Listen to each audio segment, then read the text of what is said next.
She sold her parents' land to fund her children's education. She went hungry so they could be well fed. 40 years of sacrifice. And yet, when she had nothing left to give, they turned their backs on her as if she had never existed. But they forgot one thing. They forgot that the quietest woman in the house was the very person holding a secret that could change everything. If you haven't subscribed to the channel yet, please hit subscribe now and turn on notifications so you don't miss future heartwarming stories. Hit like if you support Mrs. Evelyn and leave a comment with the city or country you're watching from, so I can see how far this story has traveled around the world. Now let's get started.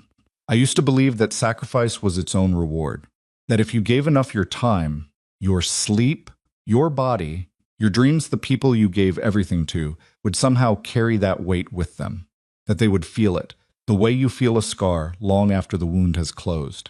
One day, when you were the one who needed holding up, they would reach back for you without being asked. I was wrong about that. I was wrong about so many things. My name is Evelyn Carter, and I am 67 years old. I live in Grover's Mill, a small town in central Ohio where the winters are long and the summers feel like they're over before you've finished hanging the laundry. I've lived in this town my entire life.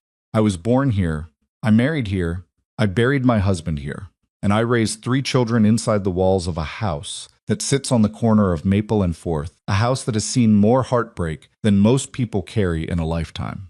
I'm not telling you this story because I want your pity. I want to make that clear from the beginning. I've had enough of pity.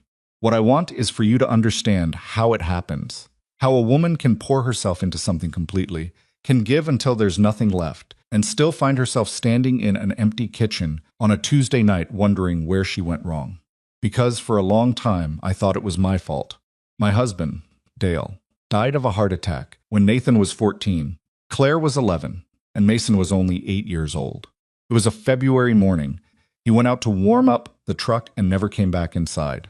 The paramedics told me it was fast, that he probably didn't feel much. I've held on to that for 20 years like it was the only thing keeping me upright, because everything else that came after was anything but fast. Everything else was slow and grinding and relentless. Dale left us a modest life insurance policy and a piece of land at the edge of town that had been in my family for 3 generations. 60 acres of flat Ohio farmland that my father had worked with his own hands, land that smelled like earth and cut grass in the summer and frost in November.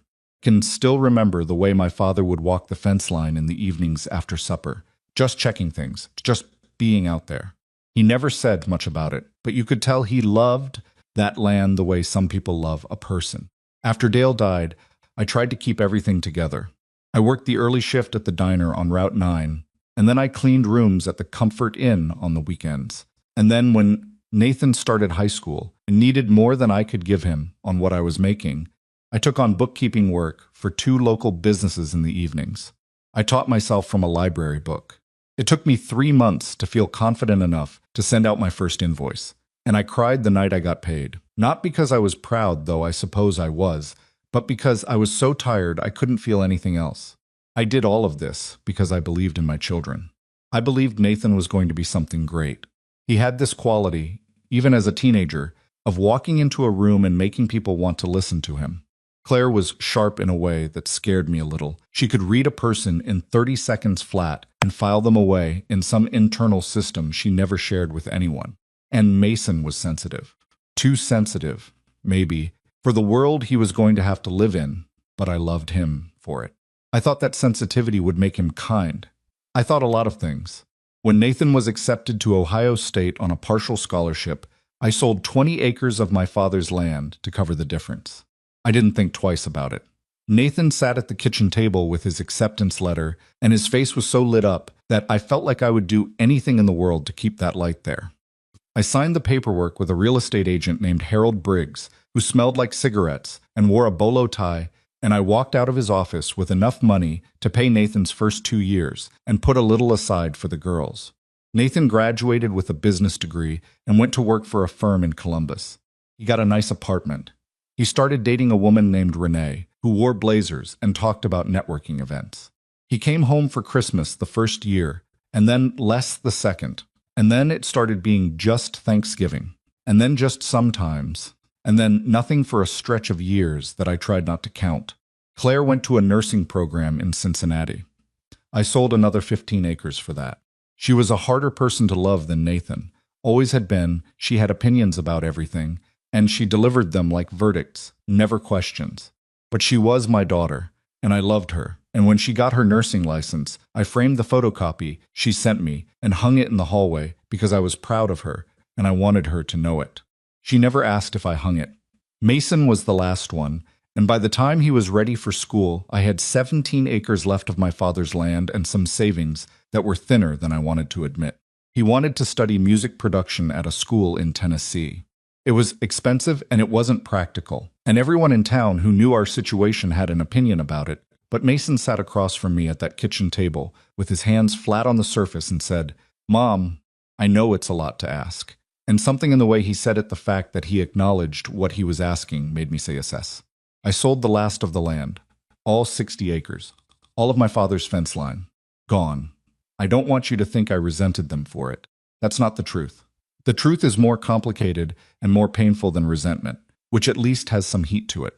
What I felt in the years after Mason graduated and moved to Nashville and got a job doing sound work for a mid-size recording studio was something colder. It was the feeling of looking around a house that used to be full of noise and realizing that the noise was gone and wasn't coming back, and that you had spent everything you had to give those people their lives, and now you were supposed to what, exactly? Fade? Sit in the kitchen and wait? I tried not to think about it too hard. I kept the diner shifts going until my knees made it clear they were done with that. I started volunteering at the library on Tuesdays. I planted a garden in the back. I made do. But making do is not the same as being okay, and there's a particular kind of loneliness that comes from being forgotten by the people who should remember you most. It doesn't announce itself. It accumulates. A missed birthday call. A holiday where you cook for 4 and eat alone. A health scare, nothing serious. A cardiac screening that flagged something minor and needed a follow-up, and you realize, sitting in the waiting room of Dr. Hensley's office, that there is no one you can call who will come. I called Nathan. He said he had a conference call he couldn't move. Called Claire.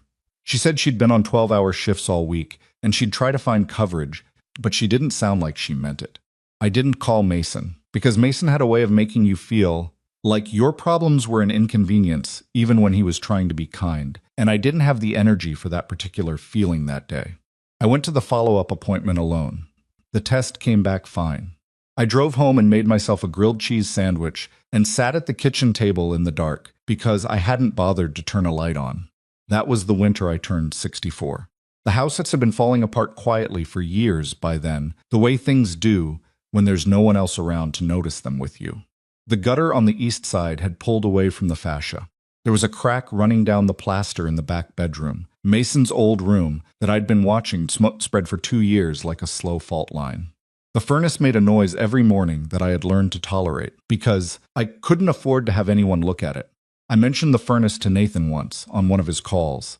He said, "Mom, you should really look into selling that house and moving somewhere smaller. Something easier to maintain." He said it like it was obvious. Like the house was just a liability I hadn't thought clearly about. Like it wasn't the place his father had come home to every night for 16 years. Like it wasn't the place I had hung Claire's nursing license in the hall. I said, "This is my home, Nathan." He said, "I know, Mom, but practically speaking," I said, "Thank you for calling," and I hung up. I cried in the bathroom afterward, which I hated myself for, because I wasn't a woman who cried easily, and I didn't like what it meant that his words could still reach me that way. It meant I still wanted something from him. It meant I was still hoping. That was the thing none of them understood. Or maybe the thing they understood and counted on. I kept hoping. Every time one of them called, there was still this flicker in me, this foolish, stubborn little flicker that thought, maybe this time, maybe this call is different. Maybe today Nathan is going to ask how I'm really doing, instead of telling me what I should do about the house. Maybe today Claire is going to say something that sounds like she misses me. Maybe today Mason is going to remember that his mother exists before she dies. The flicker kept getting smaller, but it didn't go out. Not yet. It was Claire who started the conversation about money. She called in October, which was unusual. She usually called on Sundays, and this was a Wednesday evening. I remember I was in the middle of making soup, and I turned the burner down and sat at the table with the phone pressed to my ear, thinking something was wrong. "Mom," she said, "I need to talk to you about something." "Okay," I said. "Nathan and I have been talking." She paused. "We feel like there are some financial things that haven't been addressed. About the house. About what you're planning to do with your assets." I set the phone down on the table for a moment. I could still hear her talking, a small tinny voice coming from the speaker, and I just sat there looking at the crack in the ceiling above the table that I'd been meaning to have someone look at. And I thought, here we go. I picked the phone back up. "What exactly are you asking, Claire?" "We're not asking anything." Her voice had that particular tone she got when she was choosing her words carefully, the tone that meant she'd rehearsed this. "We're just saying that it would be good to have a plan in place. For everyone's sake. So that when the time comes, I repeated. "Mom, don't make this weird." "I'm not making anything weird. I'm trying to understand what you're saying. We're saying that the house has value, and we want to make sure there's a plan." "For my death," I said. There was a silence. "We didn't say that." "No," I agreed. "You didn't say it." I told her I would think about it. I hung up and went back to the stove and stood there, stirring the soup for a long time without tasting it. And I thought about my father walking his fence line in the evenings, and how he used to say that land had memory, that it held the shape of the people who worked it. I thought about how I'd signed 60 acres of memory away, piece by piece, one tuition bill at a time, and how my children had taken those pieces and built their lives on them without ever once looking back at the field where they'd grown. I thought, they are going to take this house too, if I let them. And for the first time in a long time, something inside me that had been very quiet got a little louder. I wasn't going to let them. I didn't know yet what that meant. I didn't know what I had to work with, or how things were about to change. All I knew, standing at that stove in my 64th year in this town I had never left, was that I was done being something that happened to my children. I was done being a problem they hadn't gotten around to solving yet. I was still here, and I was still their mother. That had to count for something, even if I was the only one left who believed it. The soup went cold that night. I never did eat it. I stood at the stove for a long time after I hung up on Claire, stirring something that had stopped needing to be stirred, and I kept turning her words over in my head, the way you turn a stone over looking for something underneath it. "We want to make sure there's a plan." That was what she had said. Not, "Mom, how are you doing?" Not, "Mom, is there anything you need?" Just a plan. Assets. The house and its value and what happens when the time comes. I had raised that girl. I had sat beside her bed when she had fever dreams at 9 years old and talked her through them. I had driven her to Cincinnati when she started nursing school, with her entire life packed into the back of my old Buick, and I had hugged her in the parking lot of her dorm and cried on the drive home because I missed her already. I had done all of that, and now she was calling me on a Wednesday to ask about my assets. I poured the soup down the drain and went to bed early, but I didn't sleep. I lay in the dark in that old house, with the furnace making its noise and the wind coming in around the window frame I'd been meaning to recalk, and I thought about the way my life had arranged itself into this shape I hadn't planned for. Widow, retired, alone. A woman who had given everything she had and was now apparently something to be planned around. The next morning I woke up before dawn, which I always did. My body had never learned to sleep in, not in 40 years of early shifts and children needing things before the sun came up. I made coffee and sat at the kitchen table, and I made a list. Not a long list, just the things I knew for certain. I knew the house was paid off. Dale and I had made the last mortgage payment 2 months before he died, and I had that paper somewhere in my files. That final statement with the zero balance, and I had held on to it the way you hold on to proof of something you're proud of. I knew I had a small pension from the county, from the years I'd done bookkeeping for the Municipal Water Authority. It wasn't much. It covered utilities and groceries and not a great deal else. I knew my children were not going to help me. That was the thing I had been refusing to write down for years. And I wrote it down that morning. They are not coming. They are not going to take care of you. Stop waiting. It hurt to see it in my own handwriting. It hurt in a way that was different from the slow ache I'd been carrying. This was sharper, cleaner, like the difference between a bruise and a cut. A bruise you can ignore. Cut you have to look at. I looked at it, and then I went about my day. November came in cold and gray that year. the way it always does in Grover's Mill, and with it came Nathan. He didn't call ahead, which should have told me something right there. Nathan always called ahead. Nathan was a person who scheduled things, who confirmed meetings and kept a calendar on his phone that I'd seen him check during Christmas dinner one year, just scrolling through it absently, while Mason was still telling a story. So when I heard a car in the driveway on a Saturday morning and looked out to see his silver Audi sitting there like something that didn't belong, my first feeling wasn't happiness. It was a kind of careful alertness, the way you feel when something is off, but you can't quite name it yet. He looked good, the way Nathan always looked good neat, and put together in that expensive casual way that took money to achieve. He was 41 now, and the gray at his temples made him look more like his father than I was prepared for. I stood at the door, and for just a second I felt that flicker again, that stupid hopeful thing, because he was here. He had come, Mom. He hugged me at the door, a real hug, both arms. You look great. I look 67, I said. Come in. I'll make coffee. He sat at the kitchen table, my son, in the chair he'd sat in for 18 years, and he looked around the kitchen with an expression I recognized and didn't like. It was an appraising look, the look you give a used car or a house you're thinking about buying, taking in the condition of things. The roof okay? He asked. I noticed some of the shingles looked a little rough coming up the drive. The roof is fine, I said, though I wasn't entirely sure that was true. Mom. He put his hands flat on the table, and for a moment I thought of Mason doing the same thing, years ago, when he was asking me to pay for music school, and something in my chest pulled tight. I want to talk to you about something, and I need you to hear me out before you react.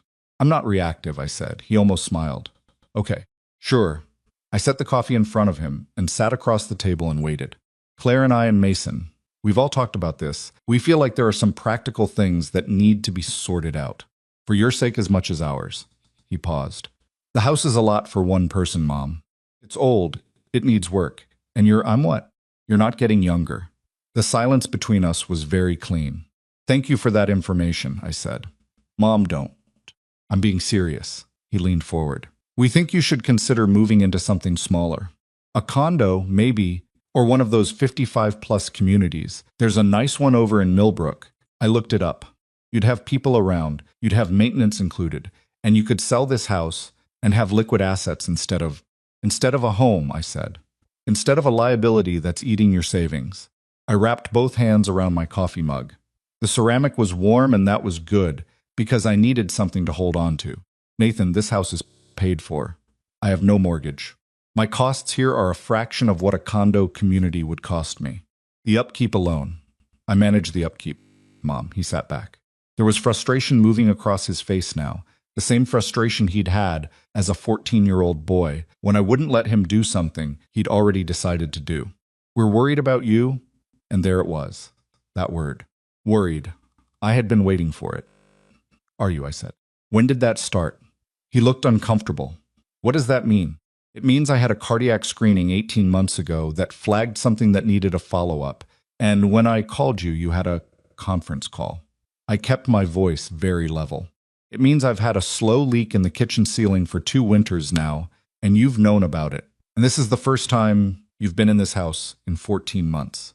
I picked up my coffee. So I'm wondering when, exactly, the worrying started. The silence this time was less clean. Nathan looked at the table. He did that thing with his jaw that Dale used to do when he was working through something he didn't want to say. That's not fair. Maybe not, I said. But it's true. He left 2 hours later. We hadn't resolved anything, and we both knew it. He hugged me again at the door, and this time the hug felt like punctuation on an argument rather than a greeting, and I stood on the porch and watched his silver Audi back out of the driveway and disappear down Maple Street, and I thought, that visit was not about me. That visit was reconnaissance. I went back inside and sat at the kitchen table for a long time. The furnace clicked and groaned and settled. I thought about what it meant that all 3 of my children were suddenly, simultaneously, concerned about my living situation. I thought about how that coordination took planning. Someone had called someone. Someone had suggested they all get on the same page. I thought about how none of that planning had included me. Claire came 3 weeks later. She brought a casserole, which was so unusual that I almost laughed. Claire had never been a casserole person. She was a person who ordered food from apps and ate at her desk, and the fact that she had arrived at my door with a ceramic dish covered in foil told me she had done some research into what a concerned daughter looked like. She looked tired, which was real at least. Nursing does that to people. You can see it in their faces. After a few years, a certain economy of expression, like they've learned to conserve something. She was thinner than the last time I'd seen her, which had been Easter a year and a half ago. "You look thin," I said. "You sound like somebody's grandmother," she said, and walked past me into the kitchen. We sat with the casserole between us, and it was almost normal, almost like something a family would do, except that, underneath the surface of it, I could feel the shape of what she'd actually come to say, pressing up through the ordinary, like a rock under thin ice. She lasted 40 minutes before she got to it. "Nathan told me you didn't respond well to his visit," she said. I put my fork down. "Nathan told you I didn't respond well. He said you got defensive." "Did he? Mom?" She looked at me across the table with those sharp eyes that had always seen more than I wanted them to. "We're not trying to take anything from you. We just want to understand where things stand. Legally, financially. We have a right to know." And there was the word that changed everything. Right. Not concern, not love, not worry, right. My children believed they had a right to the accounting of my life. "You have a right," I repeated slowly. "As your family, you're my children," I said. "That's different from having rights to my finances." Something shifted in Claire's face. The careful performance dropped just slightly, and underneath it I saw something I wasn't sure how to name. Not cruelty, exactly, but something hard, something that had decided something. "Mom, let me be honest with you, because I think someone needs to be. You're 67 years old. You live alone in a house that's falling apart. You have limited income, and you're burning through what little savings you have. When something happens to you, and something will happen, that's not a threat. That's just reality. We're going to be the ones dealing with it. We deserve to know what we're dealing with." I sat very still. The casserole was between us, going cold. "When something happens to me," I said, "yes. And you'll be dealing with it." "Yes." I looked at my daughter for a long moment. I looked at the lines around her eyes and the set of her mouth, and the way she was sitting, slightly forward, like she was ready to argue. I had pushed that child out of my body during a snowstorm in February of 1981. I had stayed up 3 nights running when she had an ear infection at 2 years old because she screamed if anyone put her down. I had taught her to drive in the parking lot of the Methodist Church on Route 4, and I had held her when her first serious boyfriend broke her heart at 17, and she had cried so hard she gave herself a nosebleed. And now she was sitting in my kitchen, telling me she deserved to know what she was dealing with. "Claire," I said, "I want you to listen very carefully to what I'm about to say." She waited. "This house is mine. My finances are mine. My decisions are mine. You are my daughter, and I love you, but that does not give you authority over my life." I kept my voice flat and careful. "If and when I want help with something, I will ask.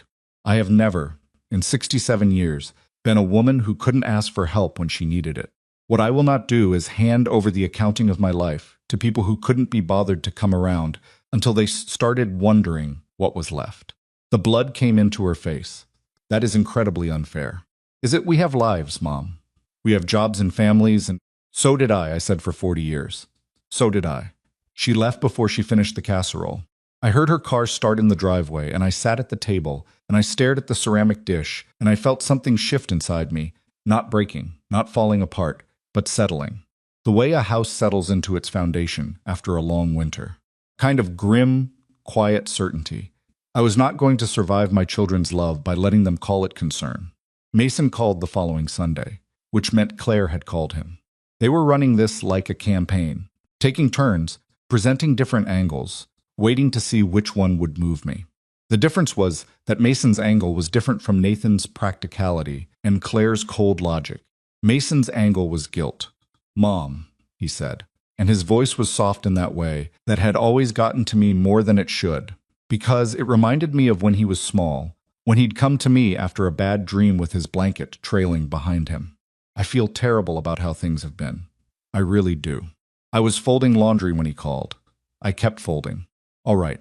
I should have been better about calling. About coming home. I know that." "Okay. Life gets so busy, you know." Nashville is there's always something happening.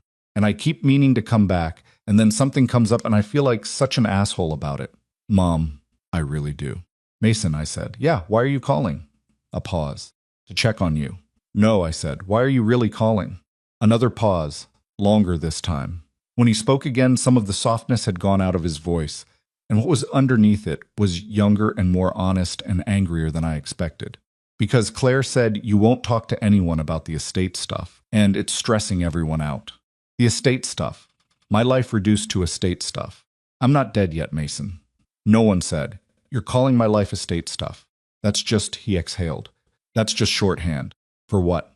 For figuring out how things are going to go, when Mom, we just want to be prepared. Is that so wrong? I set down the shirt I'd been folding and sat on the edge of the bed.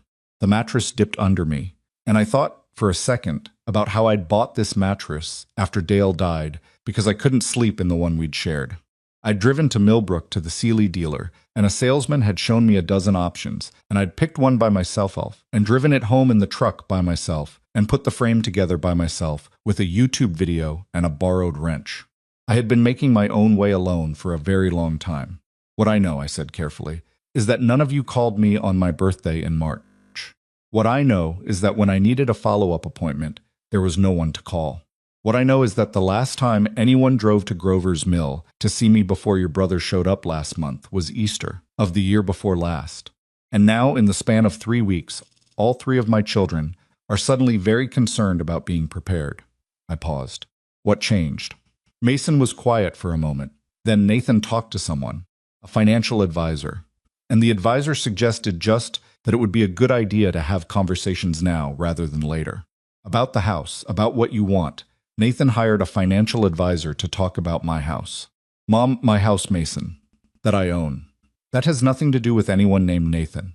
He was just trying to be responsible. He was trying to get ahead of something, I said. Don't do that. Don't dress it up for me. I raised you. I know when you're managing me. The silence on the line had a particular texture. The texture of something caught. I love you, Mason finally said. And the terrible thing was I believed him. I did. He loved me the way people love things they take for granted, genuinely but carelessly, with no real attention to what it cost. I just want you to be okay. I know, I said, and I did. That was almost the worst part of it. I told him I needed to go. I hung up and sat on the edge of the mattress I had assembled alone 12 years ago, and I held my own hands in my lap, and I let myself feel all of it, the hurt and the fury and the grief, and underneath all of that, something else, something harder and less familiar. It took me a few minutes to recognize it. It was resolve. What none of my children knew, what I had not told anyone, was that 2 months prior, I had received a letter. The letter came from an office in Columbus, a firm I'd never heard of, and it had been addressed to me specifically regarding a parcel of land attached to a property rights claim in Harlan County, Ohio. I had read it 3 times without fully understanding it, and then I had driven to see a lawyer in Millbrook, a woman named Patricia Odom, who I'd found by asking the librarian, which is how I find most things. Patricia was in her late 50s, practical and unimpressed, and exactly what I needed. She wore reading glasses on a beaded chain, and she read the letter in silence while I sat across from her desk. Do you know what this is referring to? She asked. I think so, I said, maybe. My father's land, most of it was sold years ago. But there was a portion, a small piece along the creek bed, about 4 acres, that was never formally incorporated into the main parcel. My father always called it the strip. We never farmed it. It was marshy and low-lying, and nobody paid much attention to it. And you never sold it. I sold the 60 acres that were titled. I didn't know I assumed the strip was part of that. I folded my hands in my lap. Are you telling me it wasn't? Patricia looked at me over the top of her glasses. What I'm telling you is that according to the county records, there is a 4.3-acre parcel registered to the estate of Harold Finch, your father. Yes, that was never conveyed to any buyer. It has been sitting in the county records for 30 years, with no transfer, no action, no nothing. It's been quietly accruing something. Accruing what? She set the letter down and looked at me steadily. There's a gas company. They've been doing exploratory surveys in the Harlan County area for about 8 years.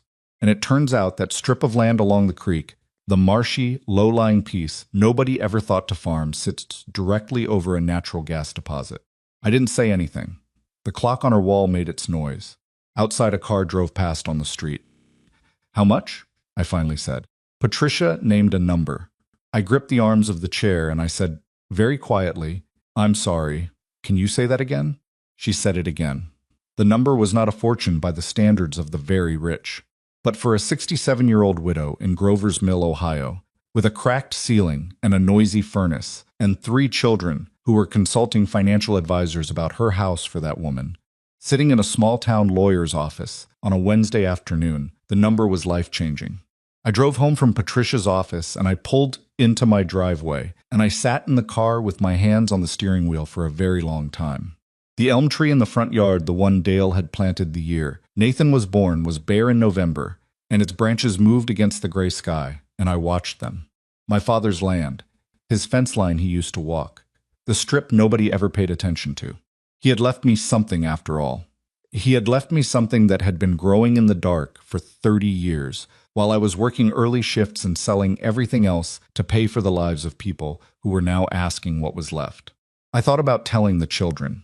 I thought about how quickly that phone call had gone, Nathan arriving unannounced, Claire with her casserole and her talk of rights, Mason and his soft voice and his shorthand for my death. I thought about how none of them had called to ask if I was okay. They had called to ask about the assets. I thought, not yet. I thought, let me know what I have first before I decide who deserves to know about it. I went inside. I made myself dinner. I sat at the kitchen table in my house, the one they wanted me to sell and walk away from, and I ate and I thought and I planned. Something in me was awake that had been sleeping for a long time. I could feel it, the way you feel circulation returning to a limb that went numb, prickling, an alertness, something that was not quite anger and not quite hope but was made of pieces of both. 3 children, a house, a strip of marshy land along a creek bed that nobody had thought to look at for 30 years, and a mother who was not, as it turned out, as powerless as everyone seemed to have decided she was. Whatever came next, I was not going to handle it the way I had handled everything else, quietly, alone, hoping someone would notice without being asked. Whatever came next, I was going to be intentional. I was going to be careful. I was going to look at all the pieces on the board before I moved a single one. Outside, the elm tree moved in the November wind, and the furnace clicked on, and the house held me the way old houses do imperfectly, stubbornly, with all its cracks showing. I sat with it, and I started to think. Patricia Odom had a way of delivering difficult information the way a good doctor does directly, without softening it so much that you miss the point, but also without enjoying it. Over the 4 weeks that followed my first visit to her office, I drove to Millbrook 3 more times and sat across her desk while she walked me through what I actually owned. It was more complicated than the letter had suggested, which I should have expected, because everything in my life had always been more complicated than it first appeared. The 4.3 acres along the creek were real, the mineral rights claim was real, and the gas company, a mid-size energy firm out of Columbus called Meridian Resource Group, was very real and very interested. But there were steps. Title verification, estate transfer documents, since the land was still formally registered to my father's estate, an appraisal process, and then the actual negotiation of a lease agreement for extraction rights. Patricia explained was different from selling the land outright and was, in many ways, the smarter option. If you sell the parcel, she told me during our 3rd meeting, spreading documents across her desk, you get a single payment and you're done. If you lease the mineral rights, you get an upfront signing bonus and then royalties for the life of the extraction. Given what the surveyors are suggesting is down there, the royalty stream over 15 to 20 years could be substantially larger than any outright sale. I looked at the numbers she'd written on her legal pad. How certain are they about what's down there? Certain enough that they've sent 3 separate survey teams and they keep coming back. She looked at me over her glasses. Evelyn, I've done energy law work for 15 years. When a company sends 3 teams to a 4-acre parcel, they're not guessing. I sat with that for a moment. Outside her window, downtown Millbrook went about its business, a woman pushing a stroller, a pickup truck pulling into the hardware store lot, ordinary life proceeding at its ordinary pace, completely unaware that 60 miles away, under a strip of marshy ground that my father had never thought to do anything with, there was something that was about to change mine. How long before it's finalized? I asked. Title verification alone takes 6 to 8 weeks. We'll need to probate the estate transfer, which is straightforward but not fast. All in, realistically, you're looking at 4 to 5 months before anything is signed and money moves. 4 to 5 months, winter into spring. And in that window, I had 3 children who were increasingly agitated about my assets, a house they wanted me to sell, and a situation that was growing more pressurized by the week. Patricia, I said, I don't want anyone to know about this yet. She looked at me with an expression that was not quite a question. My children, I said, which explained everything and nothing. Not yet. She nodded once in the way of someone who had seen enough family situations to know better than to ask. Attorney-client privilege covers everything we discuss. Nothing leaves this office. I drove home on the highway with my hands at 10 and 2 and the radio off, and I thought about my father. Harold Finch, who had worked that land with his hands for 40 years and never talked much about what it meant to him, because he was not a man who talked much about anything, who walked the fence line in the evenings, who left this world with his boots still by the back door and a piece of land that nobody bothered to look at. You sneaky old man, I said out loud, to no one, to him, to the flat Ohio winter passing outside my windows. I almost smiled. December arrived with the particular cruelty it reserves for people who are already lonely, and with it came the first phone call that truly scared me. It was Nathan. A Tuesday evening later than he usually called, and there was something in his voice from the first word that was different from the reconnaissance tone of his visit. This was not the voice of a man running a campaign. This was the voice of a man who had decided something. Mom, I need you to hear me out. You always say that, I said. Go ahead. I've been talking to an estate attorney. He paused, waiting for a reaction. I gave him none, and there are some there's a concern. About your capacity to manage your finances independently. The room went very still. I'm sorry, I said, carefully. Say that again. I'm not saying anything is wrong. He was using a tone I recognized from somewhere measured almost clinical, the tone of someone who'd been coached. I'm saying that at your age, with no financial oversight, no one monitoring your health, living alone, an attorney advised me that it may be worth exploring a conservatorship arrangement, just as a protective measure. The word landed like something thrown at a wall. Conservatorship. I had enough legal knowledge, picked up in those months of library books and Patricia's office, to know exactly what that word meant. It meant a court-appointed authority to manage my finances and potentially my living arrangements. It meant handing the keys of my life to someone else. It meant my son. My son, who had not driven to Grover's Mill in over a year before his reconnaissance visit, standing in a courtroom somewhere and telling a judge that his mother could not be trusted to manage herself. Nathan, my voice was very quiet. Is that a threat? It's not a threat. It's a mom. I'm trying to protect you. From what? From making decisions that aren't in your best interest. From the house is falling apart. You have no real income. You're isolated. I am not isolated. I choose to live alone.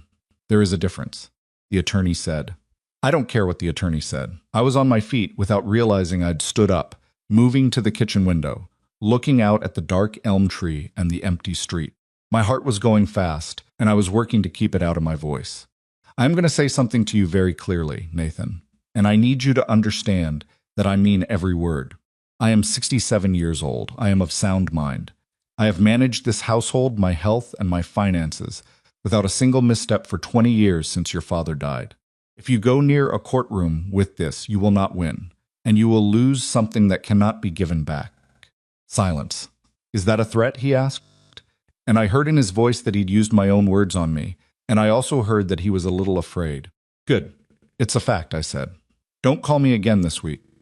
I hung up and stood at the kitchen window, and my hands were shaking, which I hated. They always shook when I was angry, had since I was a girl, and I could never control it, no matter how calm my voice was. I pressed them flat against the countertop and breathed slowly and thought about what Nathan had just told me without meaning to. He had spoken to an estate attorney. He was considering conservatorship. He was not, despite everything he'd said, just worried about me. He was trying to gain legal control of my assets before I could do anything with them. He didn't know what I had. He was operating on the assumption that I had the house and the small pension and nothing else, but he was scared enough of even that to start consulting lawyers. which meant the conversation that Claire and Mason had been having with him was escalating in a direction I had not fully anticipated. I called Patricia the next morning. "Nathan is talking to an estate attorney about conservatorship," I said without preamble.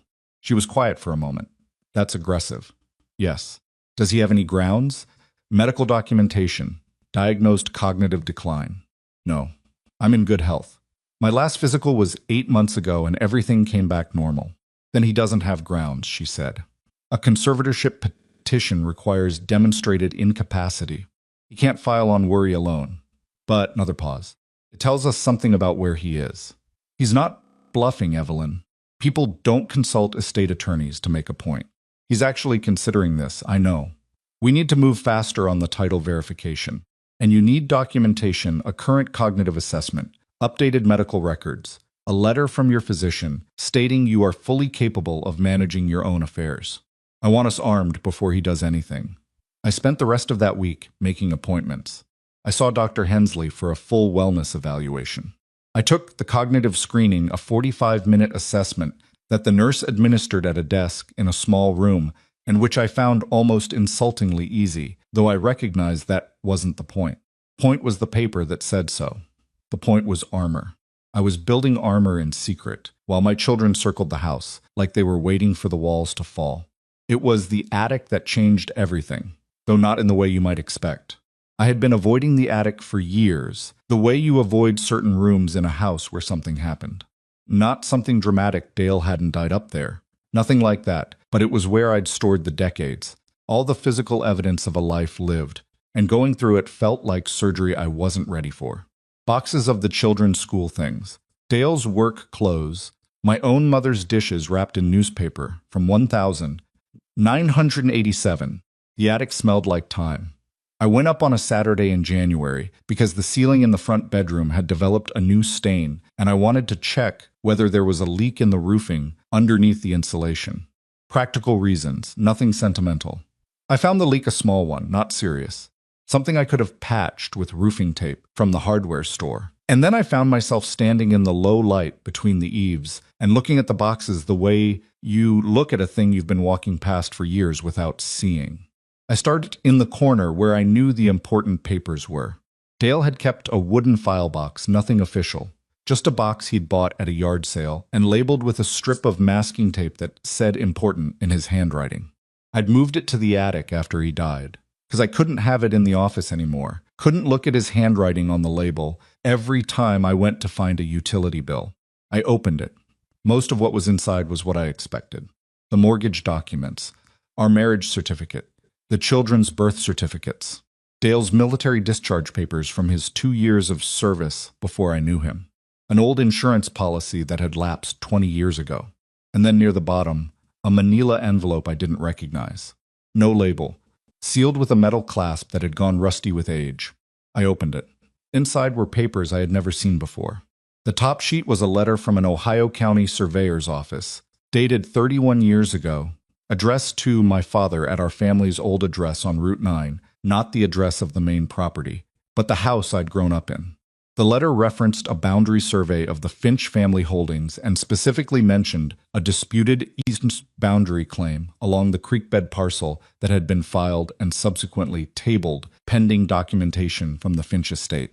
Below it were the survey maps, hand-drawn on large paper that had gone soft and foxed at the edges, showing the creekbed parcel in detail, not 4 acres, as the Meridian letter had suggested, but 6.1 acres, with a small notation in the margin in my father's handwriting, "East border never settled, do not transfer without verification."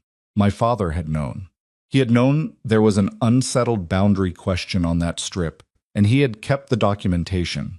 And somehow, in the shuffling of his death, and the probate of his estate, and my own grief, and the work of keeping 3 children alive, the manila envelope had ended up inside Dale's file box and had sat in this attic for 30 years.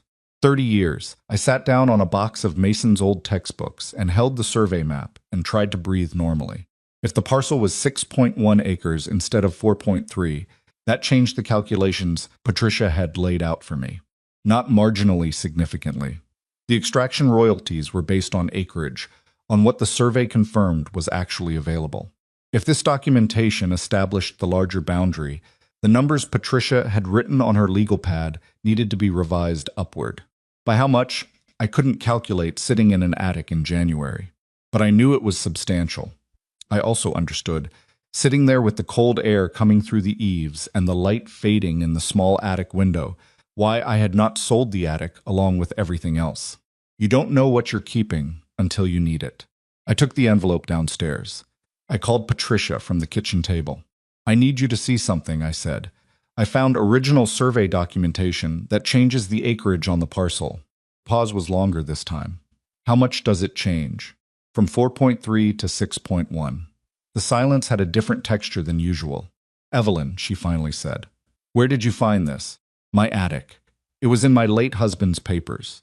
My father's documents ended up there, I think, in the confusion after his death. No one sorted everything properly. Okay. I could hear her thinking. Okay, I need you to bring that to me. Don't make copies yet. Don't show it to anyone. Just put it somewhere safe tonight and bring it to me Monday morning first thing. Patricia. I held the envelope flat on the table in front of me. What does this mean? For the numbers. Another pause. If the survey is verified and the boundary claim holds, and if your father's notation establishes that the eastern boundary was intentionally reserved and never transferred, then we may be looking at a parcel that Meridian has been understating. They based their offer on what county records showed. County records showed 4.3 acres. If 6.1 is established and verified, she stopped. How much, I said. She named a revised figure. It was nearly double what she had told me before. I set the phone on the table and pressed both hands flat beside it and looked at the water stain on the kitchen ceiling, and I thought about my father walking his fence line. I thought about the word he had used in that margin notation, do not transfer without verification. He had written that deliberately. He had known there was something unresolved, and he had preserved the documentation, and somehow the universe had managed to keep it intact through a death and a probate and 30 years in an attic, waiting for me to need it. I was shaking again, but this time it wasn't anger. I drove to Millbrook on Monday with the manila envelope on the passenger seat the entire way, which was irrational because it wasn't going anywhere, but I needed to see it. Patricia examined every page in silence for 20 minutes while I sat across from her desk and tried to breathe normally and failed. She made notes. She turned the survey maps over and examined the backs. She held the letter from the surveyor's office up to the window light. This is genuine, she said finally. The date, the signature, the county seal, this is a real document. And your father's notation is in his hand? Yes, I had other things in his handwriting at home to compare it to. That's his handwriting. Then we filed to establish the corrected boundary as part of the title verification process. She set everything down and looked at me directly. Evelyn, I want to prepare you for something. When Meridian finds out about this, they are going to want to renegotiate. Their initial contact was based on the county's records, and if the parcel is 50% larger than what those records show, they significantly underbid. Good, I said. Patricia almost smiled. Good. But it also means this process is going to take longer. They'll want their own verification. There will be back and forth. Could add 2 or 3 months. I can wait, I said. And then, because I needed to say it to someone, Patricia, what would my children be able to do legally if they knew about this? She understood the question without me having to elaborate. If you are mentally competent, which you demonstrably are, they can do nothing to stop you from disposing of your assets, however you choose. The conservatorship threat Nathan raised would require a court proceeding, and no court is going to appoint a conservator for a woman with clean medical records, full cognitive capacity, and an active legal process underway to manage a significant asset. She looked at me steadily. They have no power here unless you give it to them. I let that settle. And if I choose to leave them nothing, I said. What then? You can leave your estate to whomever you wish. Your children have no legal right to inherit from you.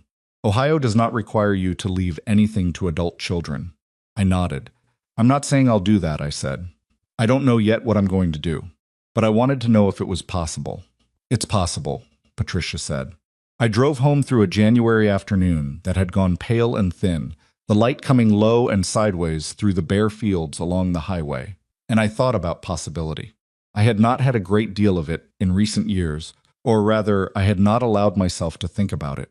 Possibility felt like something other people had, younger people with options, not a 67-year-old widow who was making do with a pension and a cracked ceiling.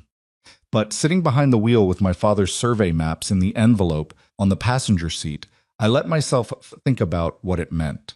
It meant that the woman my children had decided was a problem to be managed was in fact the one holding the cards.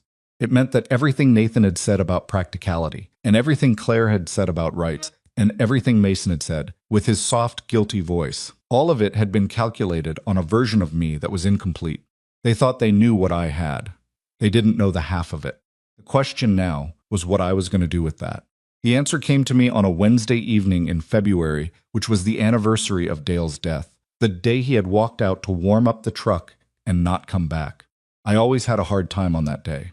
I always made his favorite meal pot roast with root vegetables, something he'd have called a real dinner, and I ate it alone at the kitchen table. And I talked to him in my head, the way you talk to people you've lost, knowing they can't hear you but needing to say the words anyway. I told him about the attic, about the envelope, about Patricia and the revised acreage, and the number that still made my hands go unsteady when I thought about it. I told him about Nathan and conservatorship, and Claire's casserole and Mason's soft guilt. I told him I was angry in a way that had no clean shape, that it moved around inside me and wouldn't settle, and that I didn't entirely know what to do with it. And then I thought about what Dale would actually say, if he could. Dale was not a patient man, exactly, but he was a deliberate one. He never made a decision while he was still hot about something. He used to say the worst deals he'd ever made in his life were ones he'd agreed to before he'd had a chance to sleep on them. Sleep on it, Ev. That was what he would say. Sleep on it and see what it looks like in the morning. I had been sleeping on my anger for months, and what it looked like in the morning every morning was still hurt, still furious, but also something I'd been slow to examine. Something that had been forming in me like the slow geology of the creekbed parcel itself, layer by layer, without my entirely noticing. I wanted to know who they really were. I needed to know, not because I was uncertain I had seen clearly enough in Nathan's conservatorship threat and Claire's casserole and Mason's estate stuff shorthand, but because there is a difference between knowing something in your bones and having it, demonstrated in the open where you can't look away from it. I had given my children 40 years of the benefit of the doubt. I had told myself they were busy, they were building their lives. They were not bad people, just distracted people, just people who didn't know how to show up. I had made excuses for them the way mothers do, long past the point when excuses were warranted. I did not want to make any more excuses. I wanted the truth in the room with all the lights on. And sitting at the kitchen table on Dale's anniversary with the pot roast going cold, and his absence as large and solid as a piece of furniture, I understood what I was going to do. Not immediately. Not before the legal work was finished and the paperwork was settled. But I was going to tell them. I was going to tell them about the land and the number and what was coming. And when I did, I was going to watch very carefully what they chose to do with it. Not because I didn't know. I did know. The part of me that had raised them and loved them and understood them more than they had ever given me credit, for that part already knew exactly who each of them was going to be in the face of a number like that. But I needed them to know that I knew. I needed to look my children in the eye and let them see me seeing them. I needed that not for revenge, though I would be lying if I said the thought of their faces held no satisfaction for me. I needed it because 67 years was long enough to spend in the dark about your own value. I needed it because a woman who had walked 60 acres of fence line into the futures of 3 children and asked for nothing in return had earned at least this much. The right to stand in the light of what she actually had and stop apologizing for still being here. I washed the pot roast dish and dried it and put it in the cabinet where it belonged. Then I sat down and wrote 3 letters, one to Nathan, one to Claire, one to Mason, telling each of them that I had something important to discuss and that I would like them to come home to Grover's Mill in the spring. Together, all 3 of them, the same weekend, that it was important and I would explain everything when they arrived. I did not tell them what it was about. I sealed each envelope and put them on the table by the front door, ready to mail in the morning. The furnace clicked on. The house settled around me. And for the first time in a very long time, I was not waiting for my children to remember me. I was not hoping for a phone call or a visit or a scrap of the attention I had spent 40 years pouring into them without ever asking for an accounting. I was not making do. I was the one setting the terms. The letters sat by the door all night in the dark. In the morning I mailed them, all 3, and drove home from the post office in the thin March light and sat on the porch of the house. I was not going to sell the house. My children could not touch, and I let the late winter air come over me, and I thought about my father's land, growing quietly in the dark under the creek bed, holding its value all those years while nobody looked. Some things keep. Some things hold their worth, even when everyone has stopped paying attention to them. My father's land had, and whatever my children had decided about me, powerless dependent, a problem to be arranged around, I had held my worth to. I had been holding it a very long time. They were coming home in the spring. And when they got here, they were going to find out exactly who was sitting in that house on the corner of Maple and 4th. The letters went out on a Thursday in early March, and the first response came back within 48 hours, which told me everything I needed to know about how carefully my children had been watching their phones. Nathan called. Not texted, called, which he almost never did anymore, unless something required a tone of voice. I was in the garden when the phone rang, kneeling in the cold dirt, turning over the first bed of the season, and I pulled off one glove and answered without getting up. Mom, what's this about?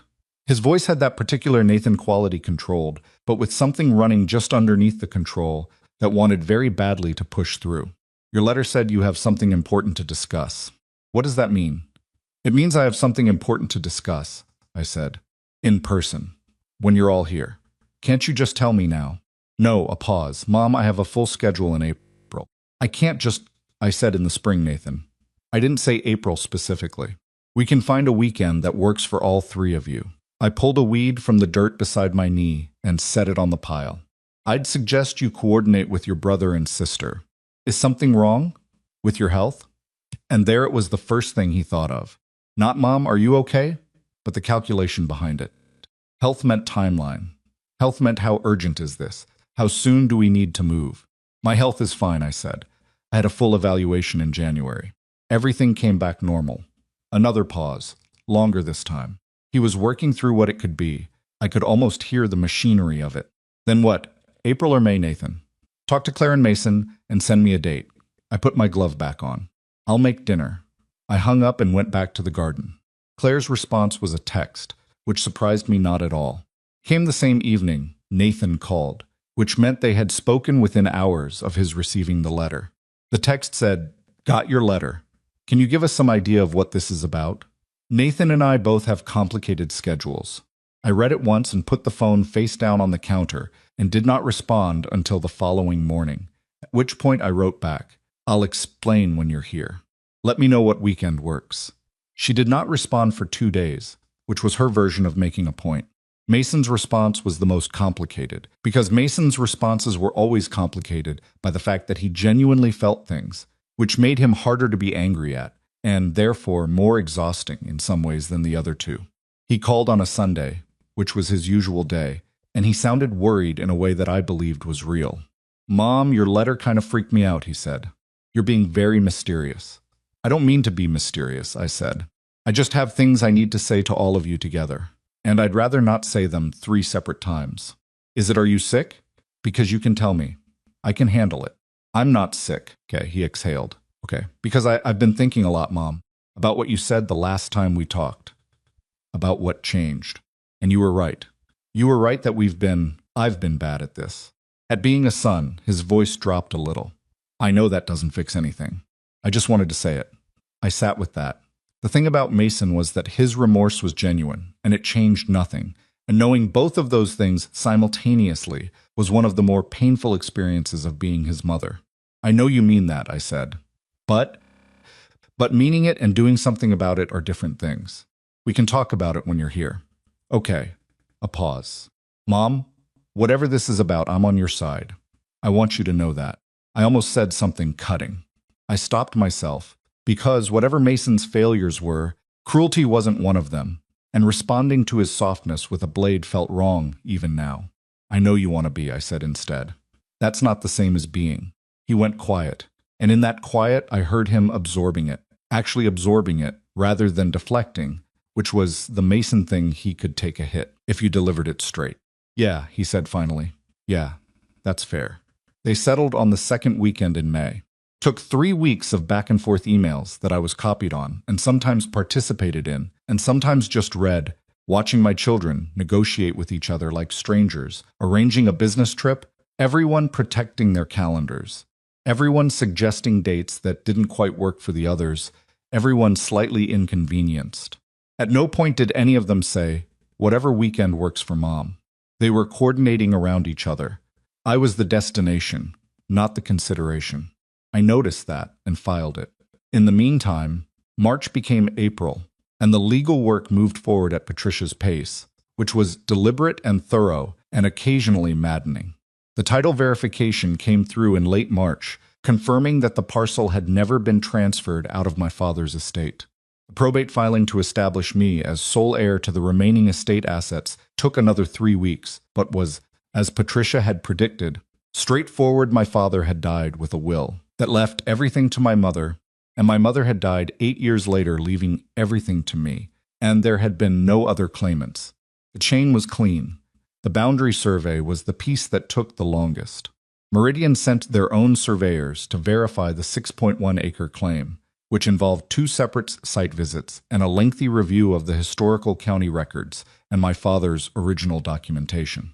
I drove to the parcel myself in early April for the first time in years, a low-lying strip of land along Harlan Creek, mostly scrub brush and cattails, utterly unremarkable to look at, kind of land you'd drive past 1,000 times without a second glance. I stood at the edge of it in my winter coat and mud boots, and I looked at it for a long time. Just 4 or rather 6 acres of nothing particular. Some water, some mud, some brush, the creek running dark and quiet over its stones. My father had walked this ground. He had known something was here worth keeping, even if he hadn't known exactly what. He had written "do not transfer" without verification in his careful handwriting, and then he had died before anyone could ask him what he meant, and the paper had traveled in a box through 30 years until I found it in an attic in January. I crouched down and picked up a handful of the mud at the edge of the creek bank. Cold, heavy, dark, with clay content. I turned it in my fingers and then let it fall and wiped my hand on my coat and stood back up. All right, Dad, I said. To the creek, to the bare scrub brush, to the empty Ohio sky. All right. Meridian confirmed the 6.1-acre boundary in late April. Patricia called me the morning. The confirmation came through, and I could hear, in her voice even through her professional steadiness, a note of satisfaction that she was working hard to keep contained. They've confirmed the expanded parcel, she said, and they've submitted a revised offer accordingly. Came in this morning, and she read me the number. I was sitting at the kitchen table, which was where I always was when important things happened, and I pressed my free hand flat against the table surface and breathed through it. The number was substantial. Not obscene. This was not a billionaire's fortune, and I want to be clear about that, because I am not telling you a fairy tale. What it was enough. Enough that the rest of my life looked fundamentally different from the way it had looked 6 months ago. Enough that the pension and the cracked ceiling and the noisy furnace and the choosing between things, all of that had a different shape. Enough that the house on the corner of Maple and 4th was not a liability I needed to escape. It was a home I could afford to keep. Tell them yes, I said. I'd like to negotiate the royalty rate before we accept, Patricia said. I think we can get them up from the initial percentage. Then negotiate, I said, and tell me when it's done. She got them up by 2 percentage points, which over the life of the extraction added a figure that made me set down my coffee mug and stare at the water stain on the ceiling for a solid minute. The paperwork was signed in the first week of May. The signing bonus, a substantial upfront payment, separate from the royalties, would clear into my account within 30 days. I was by any reasonable measure a wealthy woman. Not famous wealthy, not buy a yacht wealthy, but free. Genuinely, irreversibly free in a way I had not been at any point in my adult life. I told no one. Not Patricia's paralegal who processed the paperwork. Not my neighbor Darlene, who I sometimes had coffee with on Friday mornings. Not the librarian I volunteered with on Tuesdays. I held it the way you hold a hand of cards close to the chest, face down, waiting for the moment to show them. That moment was coming on the second weekend in May. They arrived on a Friday evening, which I had requested so that we'd have Saturday together, without the pressure of anyone needing to leave. Nathan came first, around 4 in the afternoon, in the silver Audi. Alone, Renee had not been invited, which I noted but did not comment on. He looked better than he had in November, less tightly wound, wearing a jacket instead of a blazer, though I suspected the casualness was calculated. Claire came an hour later with a bottle of wine. She handed me at the door like a peace offering.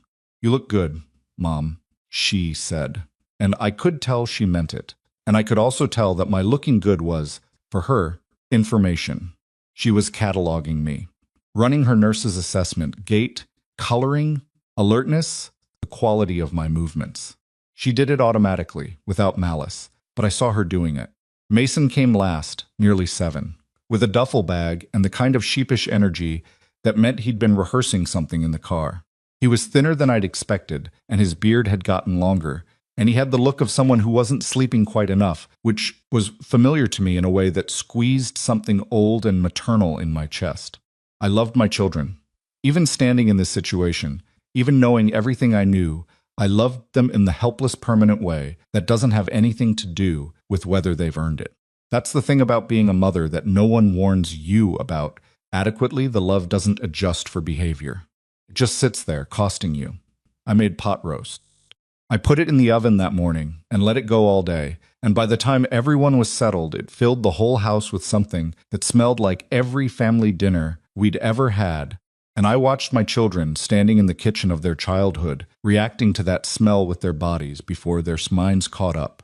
Mason closing his eyes for a second, Claire touching the counter as if orienting herself, Nathan going quiet in a way that was different from his usual quiet. Good. I needed them feeling something before we talked. We ate. It was not comfortable exactly, but it was not hostile. The 3 of them were on their best behavior, each performing a version of thoughtfulness that I recognized as effortful and appreciated, even knowing what was underneath it. Nathan asked about the garden. Claire told a long story about a difficult patient that was genuinely interesting and allowed her to be competent and warm simultaneously, which was when Claire was most herself. Mason talked about a recording session he'd done for a small country artist whose name I didn't know, but who apparently had some real talent, and his face when he talked about it was the face of the 8-year-old boy who used to drag me to the piano to hear the song he'd just figured out. I let it run. I let dinner happen, and the dishes, and then the 4 of us sat in the living room with the lamps on, and the spring evening coming dark and soft through the windows. And I sat in Dale's chair, the armchair at the end of the coffee table that had always been his chair, and that no one had ever sat in without implicit permission. And I looked at my 3 children arranged on the couch and the love seat, and I let the quiet stretch until they started to feel it. Nathan broke first, which was predictable. "Mom, you said you had something to tell us." "I do," I said. "We're listening," Claire said. I looked at Mason. He was watching me with his hands wrapped around a mug of coffee. The worry in his face genuine and old and tired, like he'd been carrying it a long time. He nodded, just slightly. I started at the beginning. I told them about the letter from Meridian which had come before Nathan's visit in November, before any of the phone calls about practicality and rights and conservatorship. I told them about Patricia Odom and the title verification. I watched their faces as I talked Nathan's expression, going through several careful adjustments. Claire's going very still in the way it did when she was processing something she hadn't anticipated, Mason's opening, and then closing like he wasn't sure what face to make. Then I told them about the attic, about Dale's file box and the manila envelope, and the survey maps and my father's notation in the margin. I told them about the revised acreage. I watched Nathan's jaw tighten when I said 6.1 acres, and I watched Claire blink once slowly, like a camera adjusting to new light. Then I told them the number. The room did what rooms do when something large enters them. It seemed to contract and then expand like a breath. Nathan set down his glass. Claire's hand went to her collarbone, a gesture I recognized from when she was a girl and something surprised her.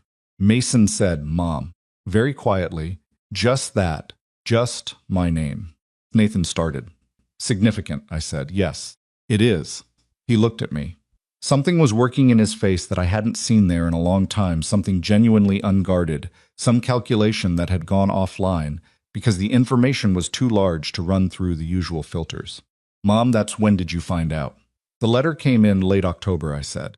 I went to Patricia in November. The paperwork was finalized the first week of May. He did the math.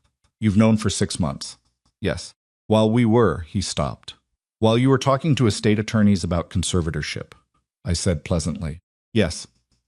During that time, the silence was very clean. Claire was the one who recovered fastest, because Claire always did. Okay, she said, with the deliberate calm of someone pressing down on something. Okay, so what does this mean? Going forward. For all of us. For all of us, I repeated. For the family, Mom. For how things are structured, Claire. I looked at her steadily. I want to ask you something, and I need you to answer me honestly. Not the way you'd answer a patient's family member, and not the way you'd answer your brother. The way you'd answer me. When did you start worrying about my living situation? She blinked. What? Nathan came here in November. You came 3 weeks later with a casserole. Mason called me about what was the phrase estate stuff. When did that concern start?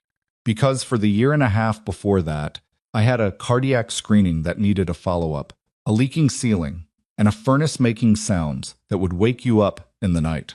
And in that year and a half, I heard from each of you I'm being generous 6 times.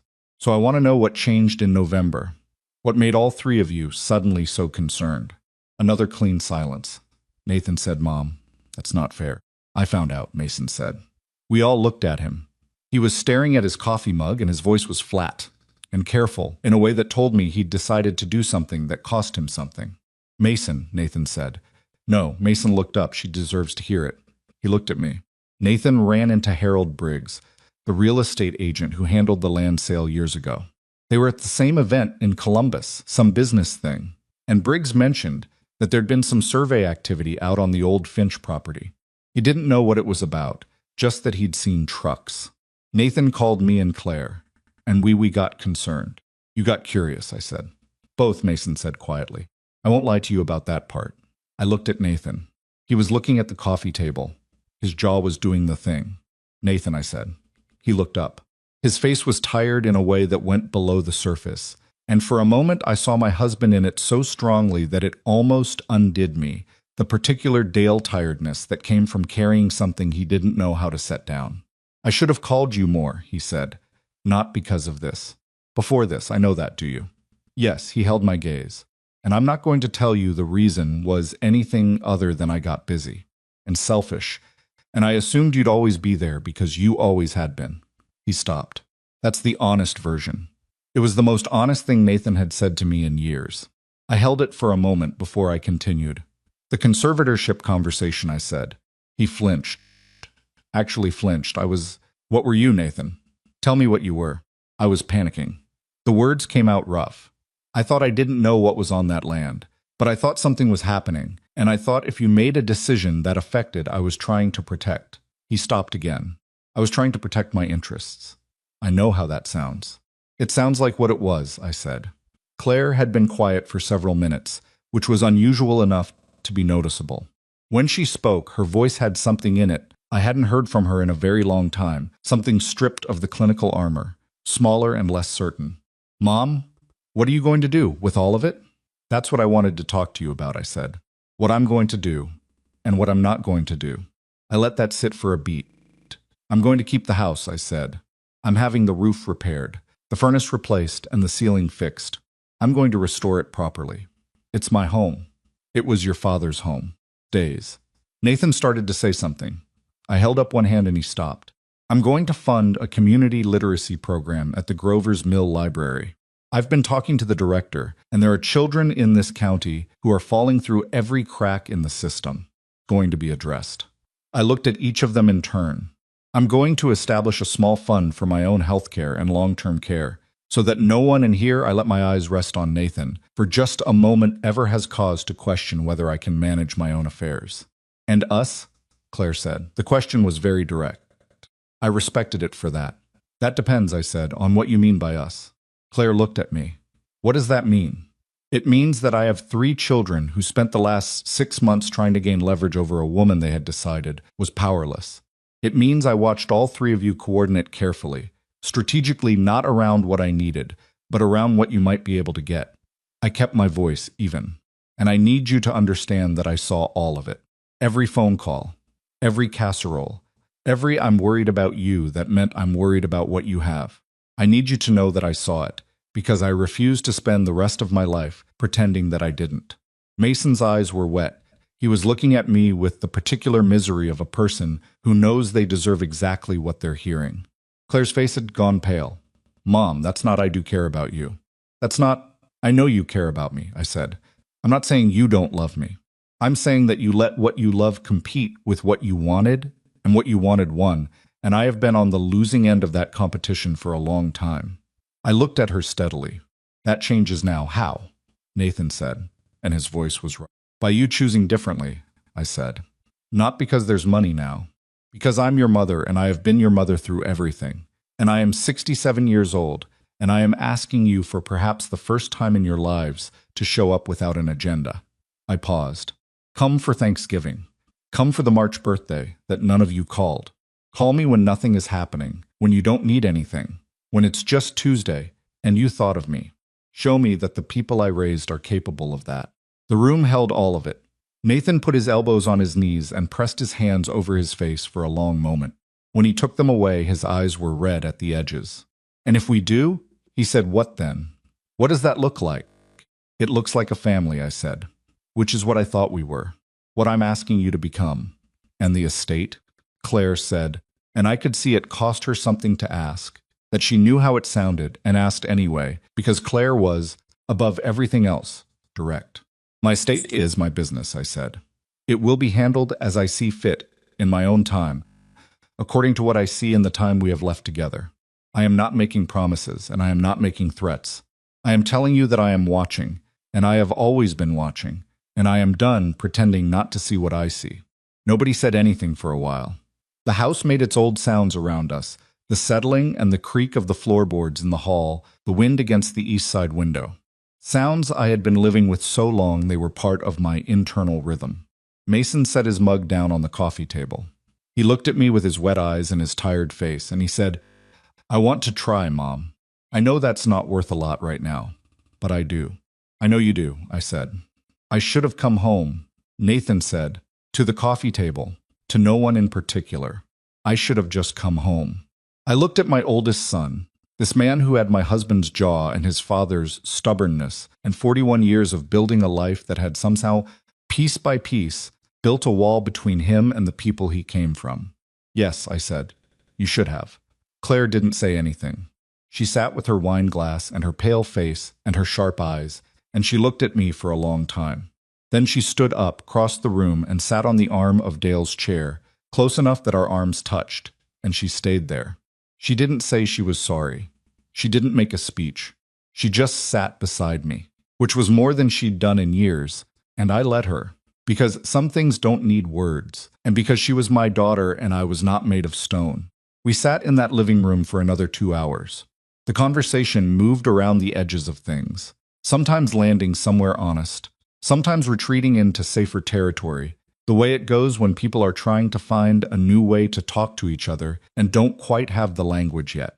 Nathan and I talked about the house, what repairs were needed, and he offered to help coordinate contractors in a way that seemed genuinely offered rather than angled. Claire asked about the literacy program, and when I explained it, she asked real questions, engaged questions, and I saw in her face the quality that had made her a good nurse underneath all the armor.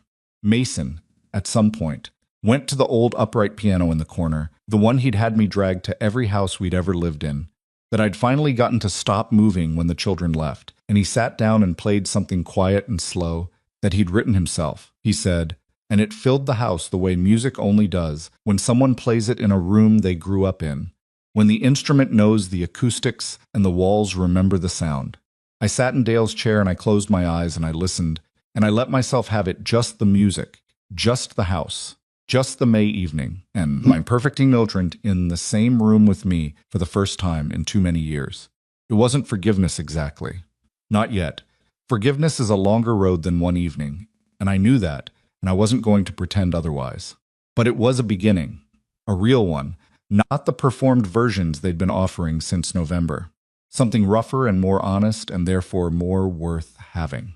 And when Mason finished playing and the last note sat in the air and then faded, The house was quiet in a different way than it had been quiet before. Not empty quiet, just quiet. I opened my eyes. My children were looking at me. "Thank you for coming home," I said. They left on Sunday afternoon, all three of them, within an hour of each other, the way it always goes when people have been in the same space long enough that the edges start to show. Mason went first, hugging me in the driveway with both arms, and holding on a beat longer than necessary, the way he used to when he was small and didn't want to go back to school after a holiday. I patted his back and told him to drive safe and watched his car disappear down Maple Street, and I stood in the driveway for a moment in the May sunshine before I went back inside. Nathan shook my hand at the door, which struck me as both sad, and very Nathan he started to hug me, then shifted into the handshake as if he'd caught himself doing something he hadn't earned yet. His palm was warm, and his grip was firm, and he looked me in the eye when he did it. "I'll call," he said, and the way he said it told me he was making a promise rather than a pleasantry, which was something. Whether it was enough was a question that only time was going to answer. Claire was the last to go. She stood in the kitchen doorway, with her overnight bag on her shoulder, and she looked at the room, at the old counters and the crack in the ceiling I was having fixed next week, and the pot still on the stove from the pot roast 2 nights ago. And she said, "This kitchen is exactly the same." "It is," I agreed. "I used to do my homework at that table." She said it not to me exactly, but to the room, to the table, every night in high school. You'd be at the stove and I'd have my books out, and we'd argue about whether I needed to show my work on math problems. "You always thought you didn't." "I never did," she said, "even when I got the answer wrong." I looked at my daughter. That tracks. Something moved across her face, not quite a smile, but the territory adjacent to one. She crossed the kitchen and hugged me, stiffly at first the way Claire always hugs, like her body needs a moment to remember how, and then less stiffly, and she said into my shoulder, "I'm sorry, Mom. I mean it." I held her. "I know you do. Does that count for anything?" "It's a start," I said. "A start is something." She pulled back and looked at me with those sharp eyes that had always seen too much. "You're not going to make this easy, are you?" "No," I said. "I'm not." She nodded, like she'd expected that, and respected it more than the alternative. Then she picked up her bag and walked out to her car and drove away, and I stood on the porch and watched until her taillights turned the corner and were gone. Then I went inside, put the kettle on, and sat at the kitchen table in the Sunday quiet, and I let myself feel all of it at once, the relief and the exhaustion and the grief, and underneath all of that, something I had almost forgotten the texture of, something that felt cautiously like peace, not the peace of problems solved, not the peace of everything being fine, because everything was not fine, and I was not going to pretend it was. The peace of a woman who had finally said what needed saying and was still standing. Peace of a person who has stopped holding their breath. I had been holding my breath for a very long time. The summer that followed was the first summer in 20 years that I spent doing things for myself without apologizing for it. The roof was done in June, a crew of 4, who spent 3 days on it, and I sat on the porch in the mornings with my coffee and watched them work, and every nail they drove felt like something being set right. The furnace was replaced in July, a whole new system that ran so quietly. I kept checking the thermostat because I wasn't used to the absence of the noise. The crack in the ceiling of the front bedroom was plastered and painted, and I stood in Mason's old room when it was done, and looked at the smooth white expanse overhead and felt something I could only describe as vindicated, though that might be too dramatic a word for a repaired ceiling. The literacy program at the library launched in September. I worked with a woman named Deb Kowalski, the children's librarian, who had the particular energy of someone who has been waiting for resources to catch up with her ideas for a long time. We built a reading program for elementary-age children and an adult literacy component for 3 evenings a week, and within the first month we had 22 enrolled families and a waiting list. I went in on Tuesdays and Thursdays and sat with children while they sounded out words, and I watched their faces when something clicked, when the letters stopped being obstacles and started being a door. And I thought about my father, who had gone through 3rd grade and no further, who had loved that land because it was something solid that didn't require reading to understand. I thought this is something he would have liked to see. I also, in that summer, started seeing a therapist. I want to say that because I think it matters, and because women my age were not raised to say it easily. Her name was Dr. Sandra Vance, and she worked out of an office in Millbrook, 2 blocks from Patricia's firm, and I found her the same way I find most things, by asking someone I trusted. She was 62 and direct, and she had a way of letting silence do work in a conversation that I recognized and appreciated. In our first session, she asked me what I wanted to get out of the process, and I said, I want to understand why I let it go on as long as I did. Let what go on? Being invisible to my own children, I said. I want to understand why I kept accepting that. She looked at me with the calm attentiveness of someone who has heard many hard things and continues to show up for them. What do you think the answer is? I think I believed I was supposed to, I said. I think somewhere along the way, I absorbed the idea that a good mother doesn't ask for things. That asking is a burden. That needing people who are supposed to love you is an imposition. I paused. I think I passed that on to my children by example, which is the part that's hardest to sit with. I taught them that I didn't need anything, so they believed it. Dr. Vance wrote something in her notebook and said, that's a significant thing to recognize. It doesn't undo it, I said. No, she agreed, but it changes what you do next. I saw her for every 2 weeks through the fall and into the winter, and I want to tell you it was transformative and neat, and that I emerged from it a fully resolved person. That would be a lie. What it actually was uncomfortable and occasionally revelatory, and sometimes I drove home from her office feeling worse than when I went in, which she had warned me about, and which I had not fully believed until it happened. But underneath all of that, something was slowly, imperfectly reorganizing itself, the way a house settles after renovation, adjusting to the new weight of things that have been fixed. Nathan called in July, not for any reason, which was the point. There was no event, no agenda, no anniversary or birthday that explained it. It was a Tuesday afternoon, and he called and said, Hey, Mom, I was driving home and I just wanted to check in. How's the house coming? I was in the garden when he called. I had dirt on my hands, and the late July sun was coming down heavy, and I stood up from my knees and said, The roof is done. Looks good. Yeah, they do a clean job? They did.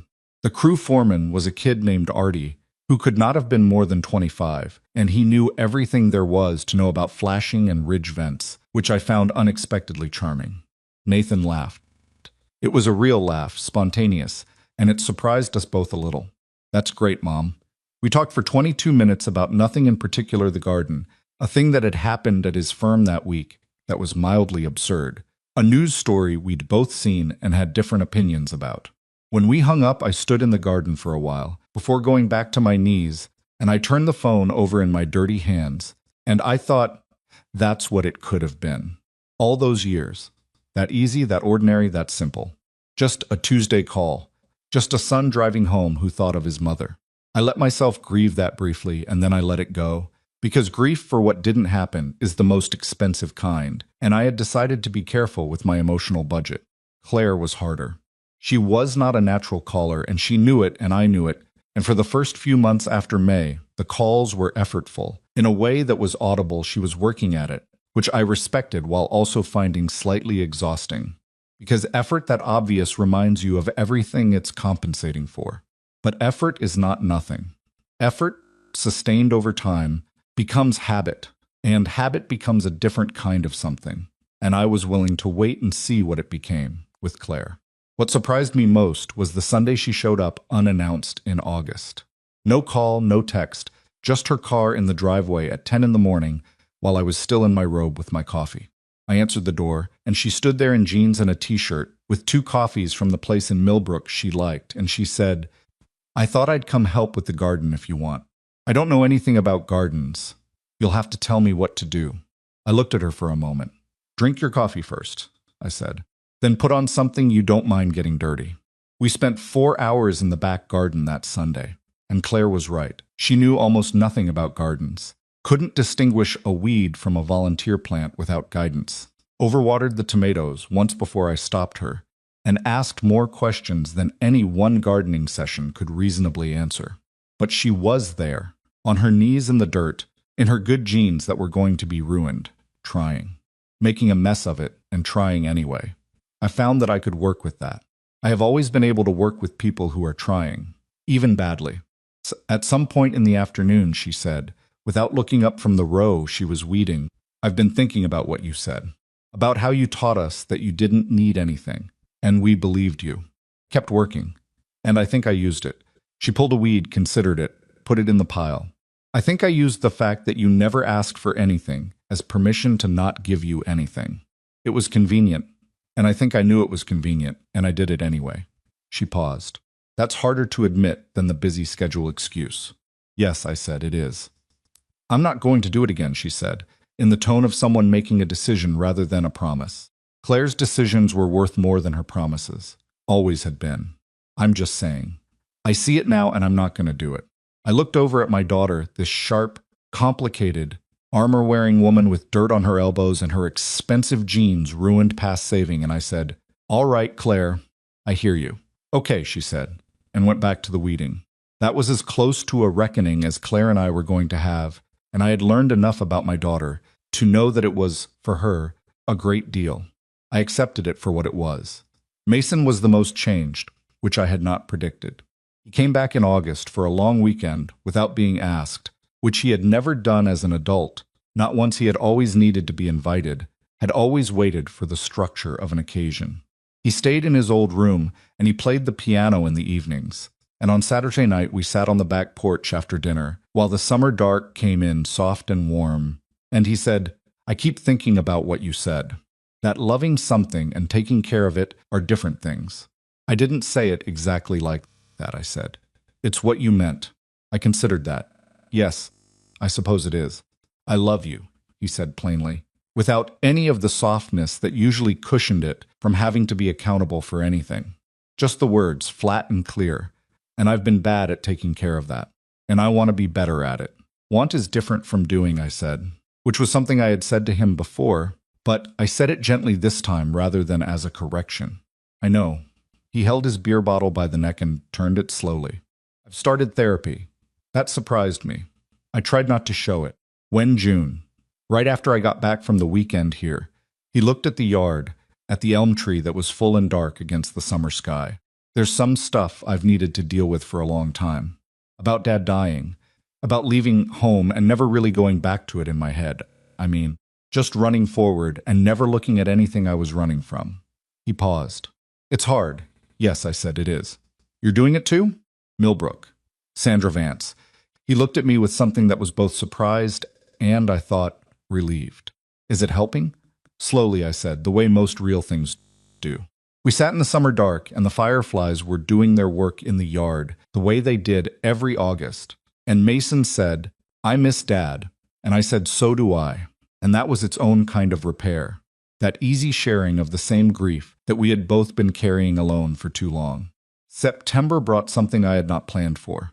A woman named Ruth Adler found me through the library program. She was 73, a retired school teacher who had moved to Grover's Mill to be closer to her daughter, and then found, 2 years in, that closer was not the same as connected, and that she spent most of her days alone in a small house on the other side of town with her books and her cats and the parcels of a life that used to be larger. Deb introduced us because Ruth had offered to volunteer with the literacy program, and within 20 minutes of first conversation, I understood that Ruth was someone worth knowing. She had opinions about everything, and delivered them with the directness of a woman who had spent 30 years managing a classroom and had no remaining patience for circumlocution. She had read more books than anyone I'd ever met, and had specific feelings about all of them. She walked 2 miles every morning, and she was teaching herself watercolor painting, badly and happily, because she had decided at 73 that skill was less important than joy, and was going to paint whether the paintings were good or not. We had lunch the Friday after we met, and then the following Friday, and then it became a standing thing. Friday lunches at the diner on Route 9, which had changed owners twice since I'd worked there, but still made the same chicken soup with the same slightly oversalted broth that I had been eating for 40 years. We talked about books and the children in the literacy program and what was happening in town, and, gradually, more personal things, the way conversations do when two people decide they trust each other. Ruth had her own version of what I had been through, not identical. No two people's griefs are identical, but recognizably shaped by the same forces. A son who called irregularly. A daughter who lived 20 minutes away and visited twice a year. The particular invisibility of being old and female in a world that had moved on to other concerns. She talked about it with a frankness that I found bracing, because Ruth had clearly done her reckoning some years before I was doing mine, and she was operating from a place of settled clarity rather than active hurt. "What changed for you?" I asked her one Friday. "When did you stop waiting for them to show up differently?" Ruth considered the question the way she considered everything, seriously and without hurrying. "I stopped making their failures my emergency," she said. "As long as I was treating their absence as a crisis, I was organized around it. My whole emotional life was pointing toward them, waiting for them to do the thing that would fix it. The moment I stopped doing that, I had all this." She gestured with her spoon. "Room. For other things. For Ruth things." "I'm working on that," I said. "It takes longer than you think it should," she said. And then one day you realize you didn't think about any of it for 3 days, and you're not sure when that started, and that's when you know it's actually happening. Ruth became, over the months that followed, one of the genuine surprises of my life in a chapter I had thought was mostly behind me. Friendships at 67 is different from friendship at 25. It has less time in it, and therefore more weight, and you don't spend it on performances or on proving yourself, because there is genuinely no point. Ruth knew who she was, and I was coming to know who I was, and we spent our Friday lunches in the straightforward companionship of two women who had earned the right to say exactly what they thought. I had not had that in years. I had not realized how much I missed it until I had it again. The first Thanksgiving after the May weekend was, by design and common agreement, held at my house. I had cooked Thanksgiving in this house for 23 years of a marriage, and then alone for 11 more, and I knew the geometry of it, the timing of the oven, the sequence of the side dishes, the way the kitchen filled with steam by mid-morning, and you had to open the window over the sink even in November. What I did not know, hadn't known since Mason was in high school, was what it felt like to cook it while people were in the next room. Nathan brought Renee, who surprised me. She was quieter than I'd expected from Nathan's description of her, warmer, with a dry humor that surfaced in small, unexpected moments, and a genuine interest in the house that I recognized as authentic rather than performed.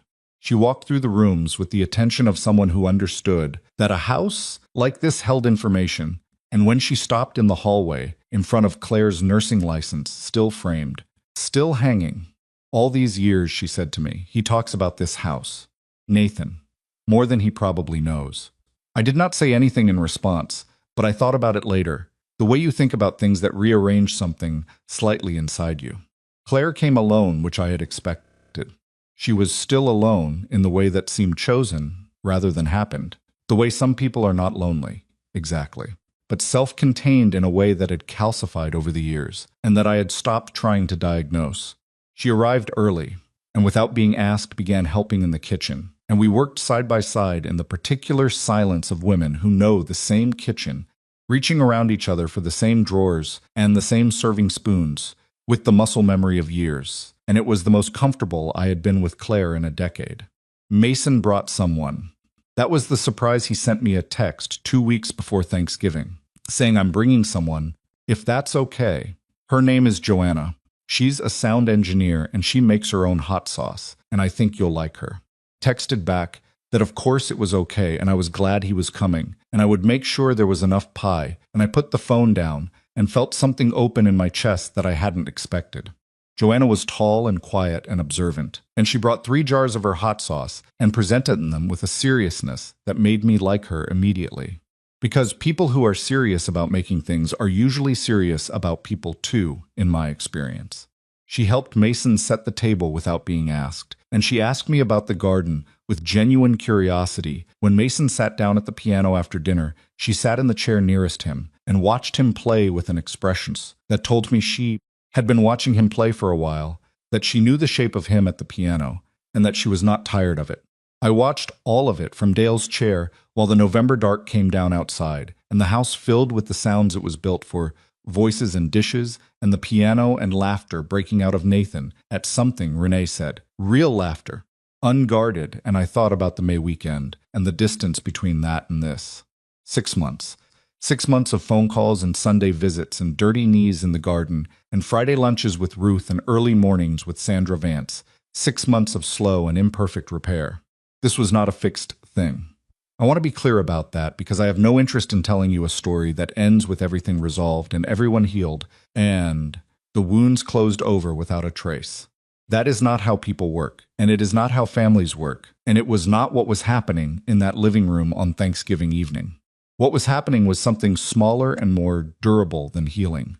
We were trying, all of us, in our different ways, with our different tools and our different amounts of willingness, we were choosing to try. Nathan was choosing it deliberately, the way Nathan does everything, with intention and visible effort. Claire was choosing it in her Claire way practical, unsentimental, showing up in actions rather than words, weeding gardens in ruined jeans. Mason was choosing it imperfectly, taking 2 steps forward and 1 back the way he always had, but choosing it. And I was choosing it too, which was the piece I had not fully anticipated needing to choose. I had expected them to do the work, had expected that my job was to hold the standard and watch them meet it or not. What I had learned slowly from Sandra Vance's deliberate silences and Ruth's hard-won clarity was that choosing to let people try was also something I had to actively do. It did not happen automatically just because I wanted it. I had to open the door every time. I had to keep opening the door. That was harder than I had expected, and it was the most important thing I had learned that year. In December, I made a decision that I had been turning over for months. I had Patricia draw up the estate documents. Not as a gesture, not as a test, but because I was 67 years old, and I had learned the hard way, in the best possible way, that leaving things unaddressed was how they ended up in manila envelopes in attics for 30 years. I was going to address things. I left the house to all 3 children equally, to be decided among themselves what to do with it when the time came. I thought about making it conditional, about attaching stipulations, and I decided against it not out of naivety, but because conditions on a house are a way of managing people from the grave, and I had spent enough of my life managing people, while living, that I had no appetite for extending it. The house was theirs. What they did with it would tell its own story about who they were, and I would not be there to see it, and that would have to be all right. The mineral rights royalties were a different matter. I structured them as a trust that distributed income annually, with one significant provision: a substantial allocation to the Grover's Mill Library Community Literacy Fund in perpetuity, directed in my name and my father's name. Harold Finch and Evelyn Carter, his land, my work, the children in this county, who needed what neither of us had been fully given, and what both of us had spent our lives trying to provide in different ways. The remainder of the trust income was divided 3 ways. But here I did add one condition, and I want to explain it because it matters, and because I thought about it for a long time before I arrived at it. The condition was this: distribution to each child was contingent on annual contact, documented through any reasonable means: visits, calls, letters, any real evidence of relationship maintained. Not performance of love, not the casserole and the coordinated campaign. Contact, actual presence in each other's lives. It was not a punishment and it was not a reward. It was an accounting. A way of saying, the thing that has value in this family is not the land or the money or the house. It is the showing up. It has always been the showing up, and I am putting that in writing for the first time, because it should have been understood without writing, and it was not, and I am not going to pretend that didn't happen. Patricia read through the documents and said, "This is very clear. I want you to know there are no loopholes in this language." "I know," I said. "You wrote it." She almost smiled. "I did. Are you comfortable with all of it?" I sat across from her desk in the winter afternoon light, in the chair I had sat in a year ago when I first walked through her door with a letter from a gas company and a piece of my father's story I hadn't known I was carrying, and I thought about comfortable. I thought about what it meant to be at peace with the choices you make, not because they are perfect choices, but because they are true ones, because they reflect who you actually are, rather than who you were trying to be when you were still performing something. "I'm comfortable," I said. The year turned. January came with its cold and its particular quality of stillness, the world stripped down to its essential shapes: bare trees, gray sky, the elm in the front yard, making its winter geometry against the pale light. I turned 68 in March. Nathan called in the morning, first thing, and the call was not significant in content. He sang happy birthday badly. We talked for 15 minutes about nothing.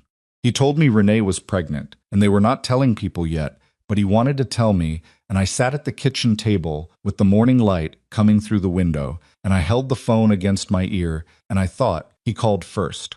He called before he went to work, before the day took him somewhere else. First thing in the morning on my birthday, he called. Claire sent flowers, real ones from the florist in Millbrook, not the kind from an app. A mixed arrangement with some early spring things in it, ranunculus, I think, and something yellow that she had clearly selected herself, because the note said, I asked for things that look like your garden, and the woman said these were the closest. Put them on the kitchen table, and they were there for 2 weeks. Mason called from Nashville that evening, and I could hear Joanna somewhere in the background, and he said, Happy birthday, Mom. I love you. Are you having a good day? And the question, that ordinary, easy question, the one that asks after the actual quality of your actual day, that was the one that got me. I had to take a breath before I answered, not because I was sad, because sometimes relief sounds a lot like grief on its way out of you. I'm having a very good day, I said, and it was the truth. Here is what I know, at 68, that I did not know when I was starting out, and that I wish someone had told me, though I am not sure I would have believed it if they had. I know that love without presence is not enough. It is not enough to love someone from a comfortable distance, to feel the feeling in the abstract while you go about your life, and let the days and months and years accumulate into a gap that you tell yourself you'll close later. There is no later that is guaranteed. My husband walked out to warm up the truck one February morning and never came back, and I know something about how fast later becomes too late. I know that sacrifice, real sacrifice, the kind that costs you, is not a currency that accumulates interest. I spent 40 years believing that what I gave would come back to me in kind, that the economy of love worked like a savings account, that if you put enough in, you would eventually be able to draw on it. That is not how it works. Sacrifice is not a transaction. It is a choice you make because you love something, and it stands alone, and it does not obligate anyone. I know that now. I wish I had known it earlier, but I know it now, and knowing it has freed me from the expectation that was breaking me. I know that it is never too late to take up space. I spent too many years making myself small to keep everyone comfortable, folding down my needs until I convinced myself I didn't have them. And I taught my children by example that I was a person who required nothing, and they learned that lesson perfectly, as children do, because children learn what you show them more than what you say. The lesson I am trying to teach them now by setting the terms, by keeping the house, by mailing the letters, by sitting in Dale's chair and saying what needed to be said is a different one. I am teaching them that their mother is a person, a full, complicated, wanting, worth showing up for person. I am teaching them late and imperfectly, and I have made peace with the lateness and the imperfection. I know that the people who show up when there is nothing in it for them are the ones worth building your life around. Ruth on Friday mornings. Deb at the library with her waiting list of children who need words. Dr. Vance with her deliberate silences. The crew foreman named Artie, who knew everything about flashing and ridge vents, and did the job clean and right. These people did not arrive with an agenda. They arrived because that is who they are. And in the chapter of my life where I stopped waiting for my children to be someone different, and started paying attention to who was actually there, I found them. I know that forgiveness is a longer road than one dramatic conversation in a living room. I want to be honest about where I am with my children, because I have been honest about everything else, and it would be a disservice to wrap this up in a bow it hasn't earned.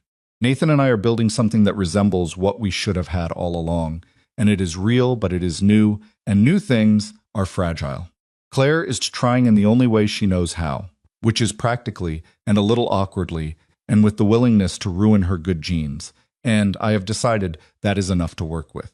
Mason is in therapy and in love, and calling more than he used to, and still occasionally disappears into his life for 3 weeks at a stretch without a word, and I have stopped treating those disappearances as verdicts, and started treating them as Mason being Mason, which is less painful and more accurate. They are my children. They are not the children I imagined I was raising, but then, I was not the mother I imagined I was being, and we are all making our way towards something truer than the versions of ourselves we performed for 20 years. That is its own kind of progress. I know that the land holds what you put into it. My father knew that. He walked his fence line and he kept his documents, and he wrote, "Do not transfer without verification," in the margin of a survey map, and he left me something in the dark without knowing he was leaving it. The ground kept it. All those years, it just kept it, patient and mineral and unchanging under the creek, waiting for someone to think to look. I have been that piece of ground for a long time, holding what was put into me, waiting to be looked at, growing in the dark in ways that nobody noticed. I do not intend to stay in the dark. It is a Saturday in January when I write this, when I sit at the kitchen table, in the house I kept, in the town I never left, in the life I built out of everything I was given, everything I was not given, and everything I found in an attic on a cold afternoon when I went up looking for a leak. The furnace runs quietly. The ceiling is smooth and white. The elm tree in the front yard is bare, but it has been bare before and will be full again. Because that is what trees do when they are still alive and still rooted. They go bare in the cold and they come back in the spring. And you have to be patient with the bare part in order to get to the full part. And that requires a particular kind of faith that has nothing to do with anything except paying attention. The literacy program is in its second year. We have 53 enrolled families now, and a paid part-time coordinator, and a small grant from the county that Deb applied for and won.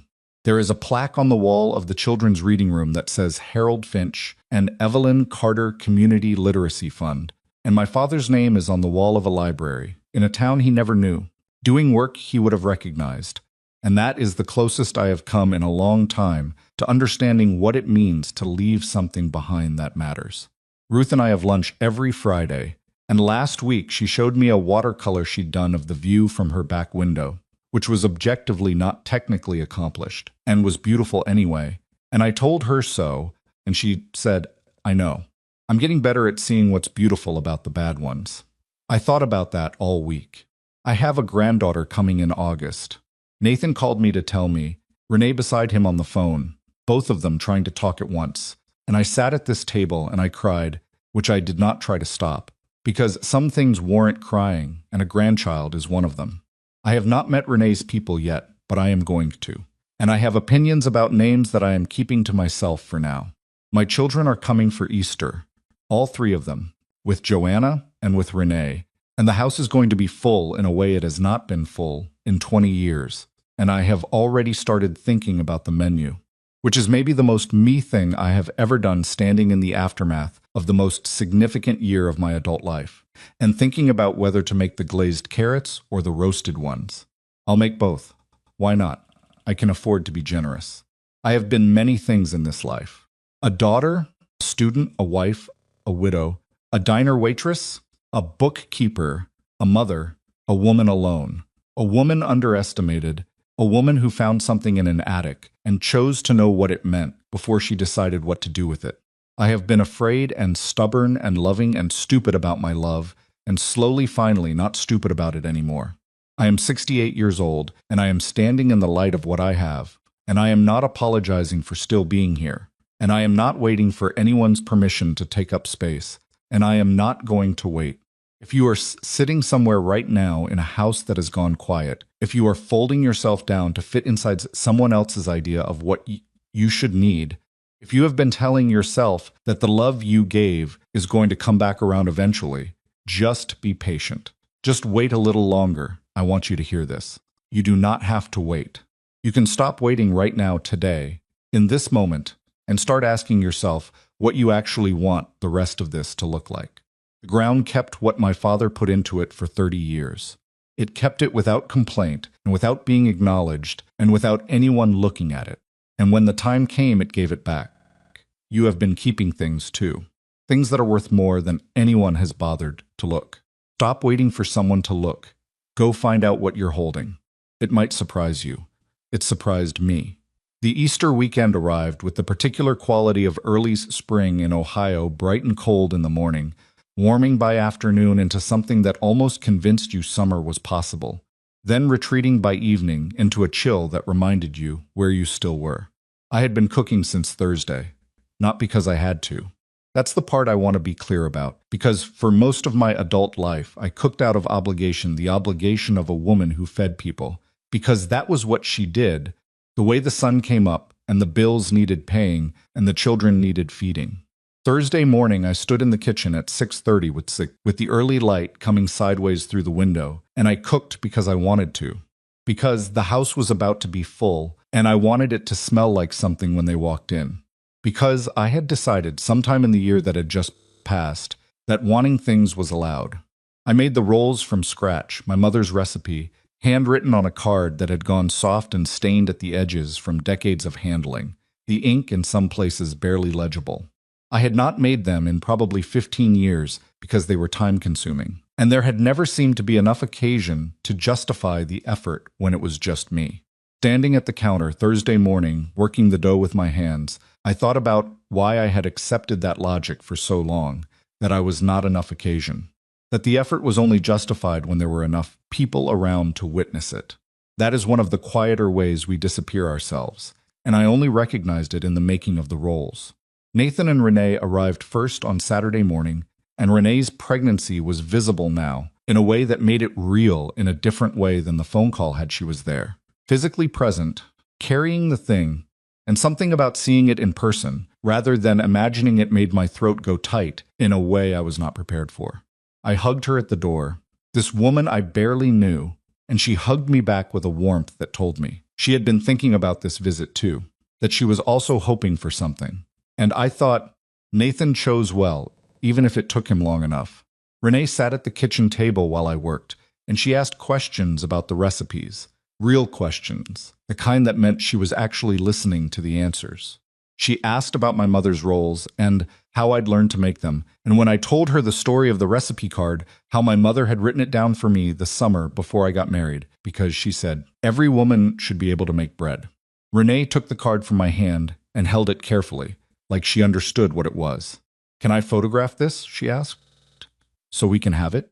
I looked at her. You can have the card itself, I said. When the time comes. She set it down gently and said, I'd like our daughter to know who she came from. Our daughter. She had already folded me into it, into the we of it, into the lineage of it, and I had to turn back to the stove because my face was doing something. I didn't want her to see just yet, not before we'd had more time to become people to each other. Nathan found me there a few minutes later, and he stood beside me at the stove, the way he used to when he was small, and wanted to ask me something he wasn't sure how to ask. I waited. She means it, he said quietly. Everything she says. She's not performing for you. I know, I said. I just wanted you to know I know the difference. He paused. I've been thinking about that a lot this year. The difference between showing up and performing showing up. It's not a comfortable thing to think about. I stirred what was on the stove. No, it isn't. I'm sorry it took so long, he said, for me to understand what I was doing. There was nothing to add to that, so I didn't add anything. I just put my hand on his arm for a moment, briefly, and then went back to cooking, and he stayed there beside me for a little while, without needing anything, which was itself a kind of answer. Claire arrived mid-morning with a bottle of wine and a cutting board she had apparently bought for me, after deciding at some point that my old one was inadequate, which was so purely Claire that I laughed when she presented it with a short explanation of why end-grain construction was superior. She set it on the counter and assessed the kitchen situation with her nurse's efficiency, and immediately began doing things, without being asked, setting out plates, finding the serving bowls, locating the good napkins that I always forgot were in the second drawer rather than the third. Mason and Joanna came last, a little after noon, loud with the particular energy of people who had been in a car together for several hours and were still mid-conversation when they walked through the door. Joanna had brought 2 new jars of hot sauce and a small potted herb plant basil, because Mason had apparently told her I had trouble keeping basil alive through the summer, which was true and which meant Mason had been talking about me to her in the ordinary domestic way of people who share a life. That small evidence of being known in the background of someone's life, being the kind of mother whose basil trouble gets mentioned, undid me quietly and completely, and I thanked her for the plant and put it on the windowsill over the sink, where it would get the best light. We ate at 2 o'clock, all 6 of us around the table that had been too large for one person for 20 years, and was now almost not quite large enough. I had put a leaf in it that morning, the extra section that lived in the basement, and that Dale had made himself in the winter of our 3rd year of marriage, planing the wood in the garage on weekend afternoons while I was pregnant with Nathan. The leaf was slightly lighter in color than the rest of the table. Always had been, and it had always bothered Dale. And I had never minded because it meant you could see where the table had grown, where it had made room for more. The meal was loud and overlapping in the way of a table that has enough people who have things to say to each other. Joanna and Claire discovered they had opinions about the same true crime podcast, and the discussion became intense in a way that made Mason look pleased and slightly terrified. Nathan and Renee told the table about the nursery they were setting up, and Renee pulled out her phone to show photographs. And I leaned over to look at the pictures of a small room painted a soft yellow, and I felt the future in it. The literal physical future. A child who was not yet here, who was going to grow up in a world that included me. I had not let myself think too far into that before. I had not let myself want it too specifically.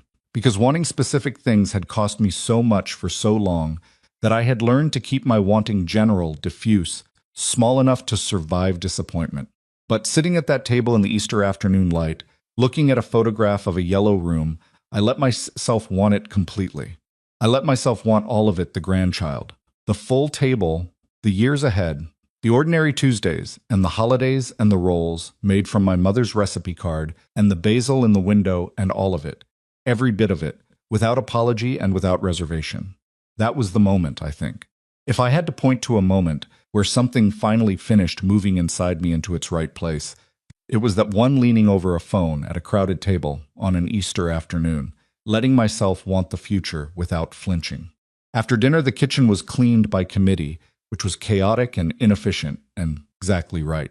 Mason washed. Claire dried with the focus of someone who believes there is a correct way to dry dishes. Nathan put things in the wrong places and had to be redirected twice by Claire. And Renee sat at the table because I made her sit down. And she and I talked while the others worked. We talked about names, which I had been storing opinions on. I shared one. She wrote it down. When the kitchen was done, Mason went to the piano. It had become, I realized, a ritual Mason at the piano as a way of closing the day, of moving the gathering from the practical into something else. He didn't announce it or ask if anyone wanted to hear. He just sat down and began, and the room arranged itself around the music the way it had in May. People finding seats, conversations going quiet, the house doing what old houses do when music fills them, holding it differently than silence, letting it move through the walls and the floors and the particular geometry of rooms that have absorbed decades of living. He played things I recognized and things I didn't. He played a songs I realized after a moment was something new, something he was working out as he played, his hands moving with the specific, careful attention of someone still learning the shape of a thing. It had a quality to it, something unresolved, that kept reaching toward resolution and then pulling back, the way real feelings do, the way grief does, the way love does when it is honest about its own complexity. Joanna watched him from the love seat, with her arms crossed loosely and her expression. The expression of someone watching something they have earned the right to watch, and I watched her watching him and I thought, yes, that is the face of someone who is going to stay.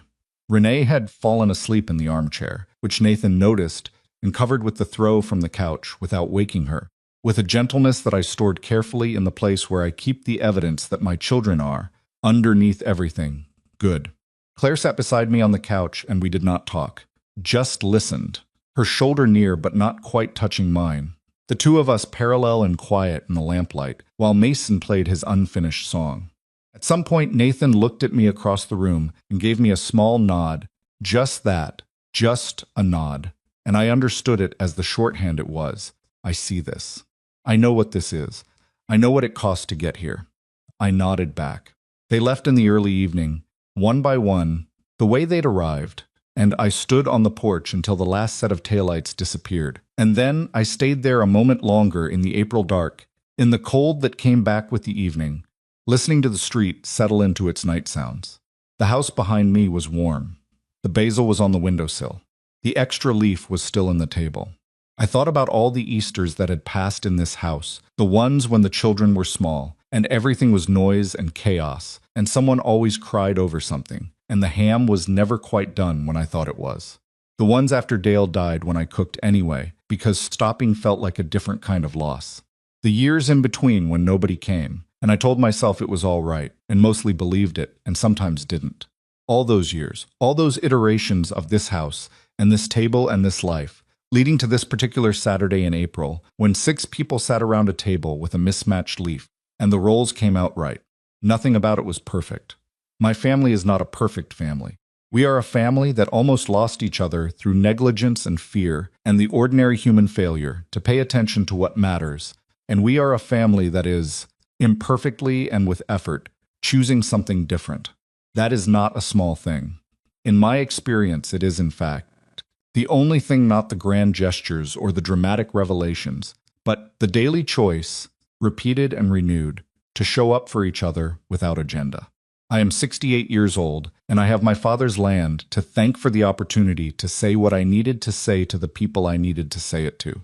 But I want to be clear about something before I finish, because I have been clear about everything else, and this matters most. The land was never the point. The money was never the point. What the money gave me was time and leverage and the security to stop being afraid, but it did not give me my children back. That came from something harder and less dramatic, from mailing 3 letters in March, from sitting in a chair that had been my husband's and saying what was true, from choosing every day since to keep the door open. You may not have a creekbed parcel with mineral rights underneath it. Most people don't. But you have what I had before I found the envelope. You have your own life, your own 40 years of experience that nobody has thought to look at closely, your own worth that has been quietly accumulating in the dark while everyone else was looking elsewhere. And you have the right to stand in it, to name it, to refuse to be managed or minimized or reduced to someone else's estate planning.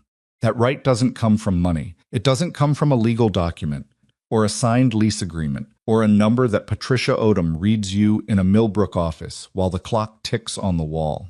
It comes from deciding, just deciding, before anything else changes, before anyone comes around, before any land is surveyed or any letter is mailed, that you are worth showing up for. Start there. Everything else follows.